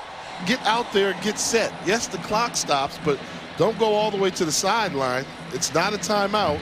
You can't afford to get a delayed game penalty, anything of that nature right now. And again, with no timeouts, the bottom line in here, they're going to have to go deep at some point. Just or get in a position. Just keep going beyond 10 yards. Yeah, pick it up first get down, in a position to go deep, because Footman has the arm that can reach the end zone. Anything can happen down there on a Hail Mary type situation. Footman has his man Hughes, and Hughes gets out across the 45 to the 48. Spike it. Spike it. Clock's going to stop until they move the chains. Spike it. And when they do, Footman follows the instructions of our once all-world quarterback up here and spikes the football. And just think about this. You know, we said this early. I think it was third quarter. When you're in the trail position, you got to keep your timeouts. You never know. What would Alcorn do right now for a timeout or for another 45 seconds that they could have controlled? And it's a tough situation when you're in the lead position, because how long do you play your starters? And if a starter gets hurt, everybody's complaining, well, why was he in the game anyway? They were up 28 points and so forth. So it's a tough situation, and when you lose that momentum, sometimes it's hard to get it back. Here's Footman. Deep sideline pattern, but that is out of bounds. That would have been the one, because maybe you could have said we're going to take 2 shots at the end zone. Now he's going to have 1 shot at the end zone. Yeah. Unless you got a trick play design where you throw it underneath and lateral and do a lot of things, I think you got to try to get the Hail Mary here and hope for an interference or something down there toward the goal line and give yourself one more play. That just took so long. They moved the pocket. And by them moving that pocket, no, he was clearly off the ground. They're gonna look at it anyway, make sure they get it right. I thought he made a fine effort with the back foot, but I'm not sure he got it in time. Remember the trophy presentation coming up on ESPN3 right after this game. And we've had another long one, my friend. But it has been a pleasure this year. So it comes to this, always EC, always. After further review, ruling on the field is confirmed. Incomplete pass. So Beals did not get that right or back foot down in time as he leaped to try to make that catch of the deep out pattern thrown by Lenore's footman. So now you're on the playground, you're designing the play. I'm going end zone. Oh, you got it. Footman's got enough arm to get it there, so any chance you can to make that catch in the end zone, you go for it. I'm going to imagine he'll roll out to one side or the other to try to buy himself a little extra time and really get some momentum behind it to fling it down there and see what happens. You have got 4 Grambling Tigers lined up across the field playing quarters at about from the 15 back to the 5-yard line, and a 3-man defensive line for Grambling. Got to protect the quarterback so he has time. And they throw a quick pass this side to Charles Hughes, and the end zone throw with 3 seconds left. It's a little short. Yeah, but but if there's no penalty, they don't get another chance. By the time receivers get downfield, 3 seconds will have run off the clock. So this is it. The only thing that prolongs this game is a touchdown or a defensive penalty. Well, we saw Bethune-Cookman in the hopes of North Carolina Central on a Hail Mary. They didn't protect the quarterback. That one's a little short as well. And that is it. Unless we have a flag on the play, and I do not see any, Broderick Fobbs and the Grambling State Tigers are going back to Atlanta to take part in their second straight Celebration Bowl against North Carolina A&T. Congratulations, Grambling, on a fantastic season. The ride continues at the world's most famous HBCU football program.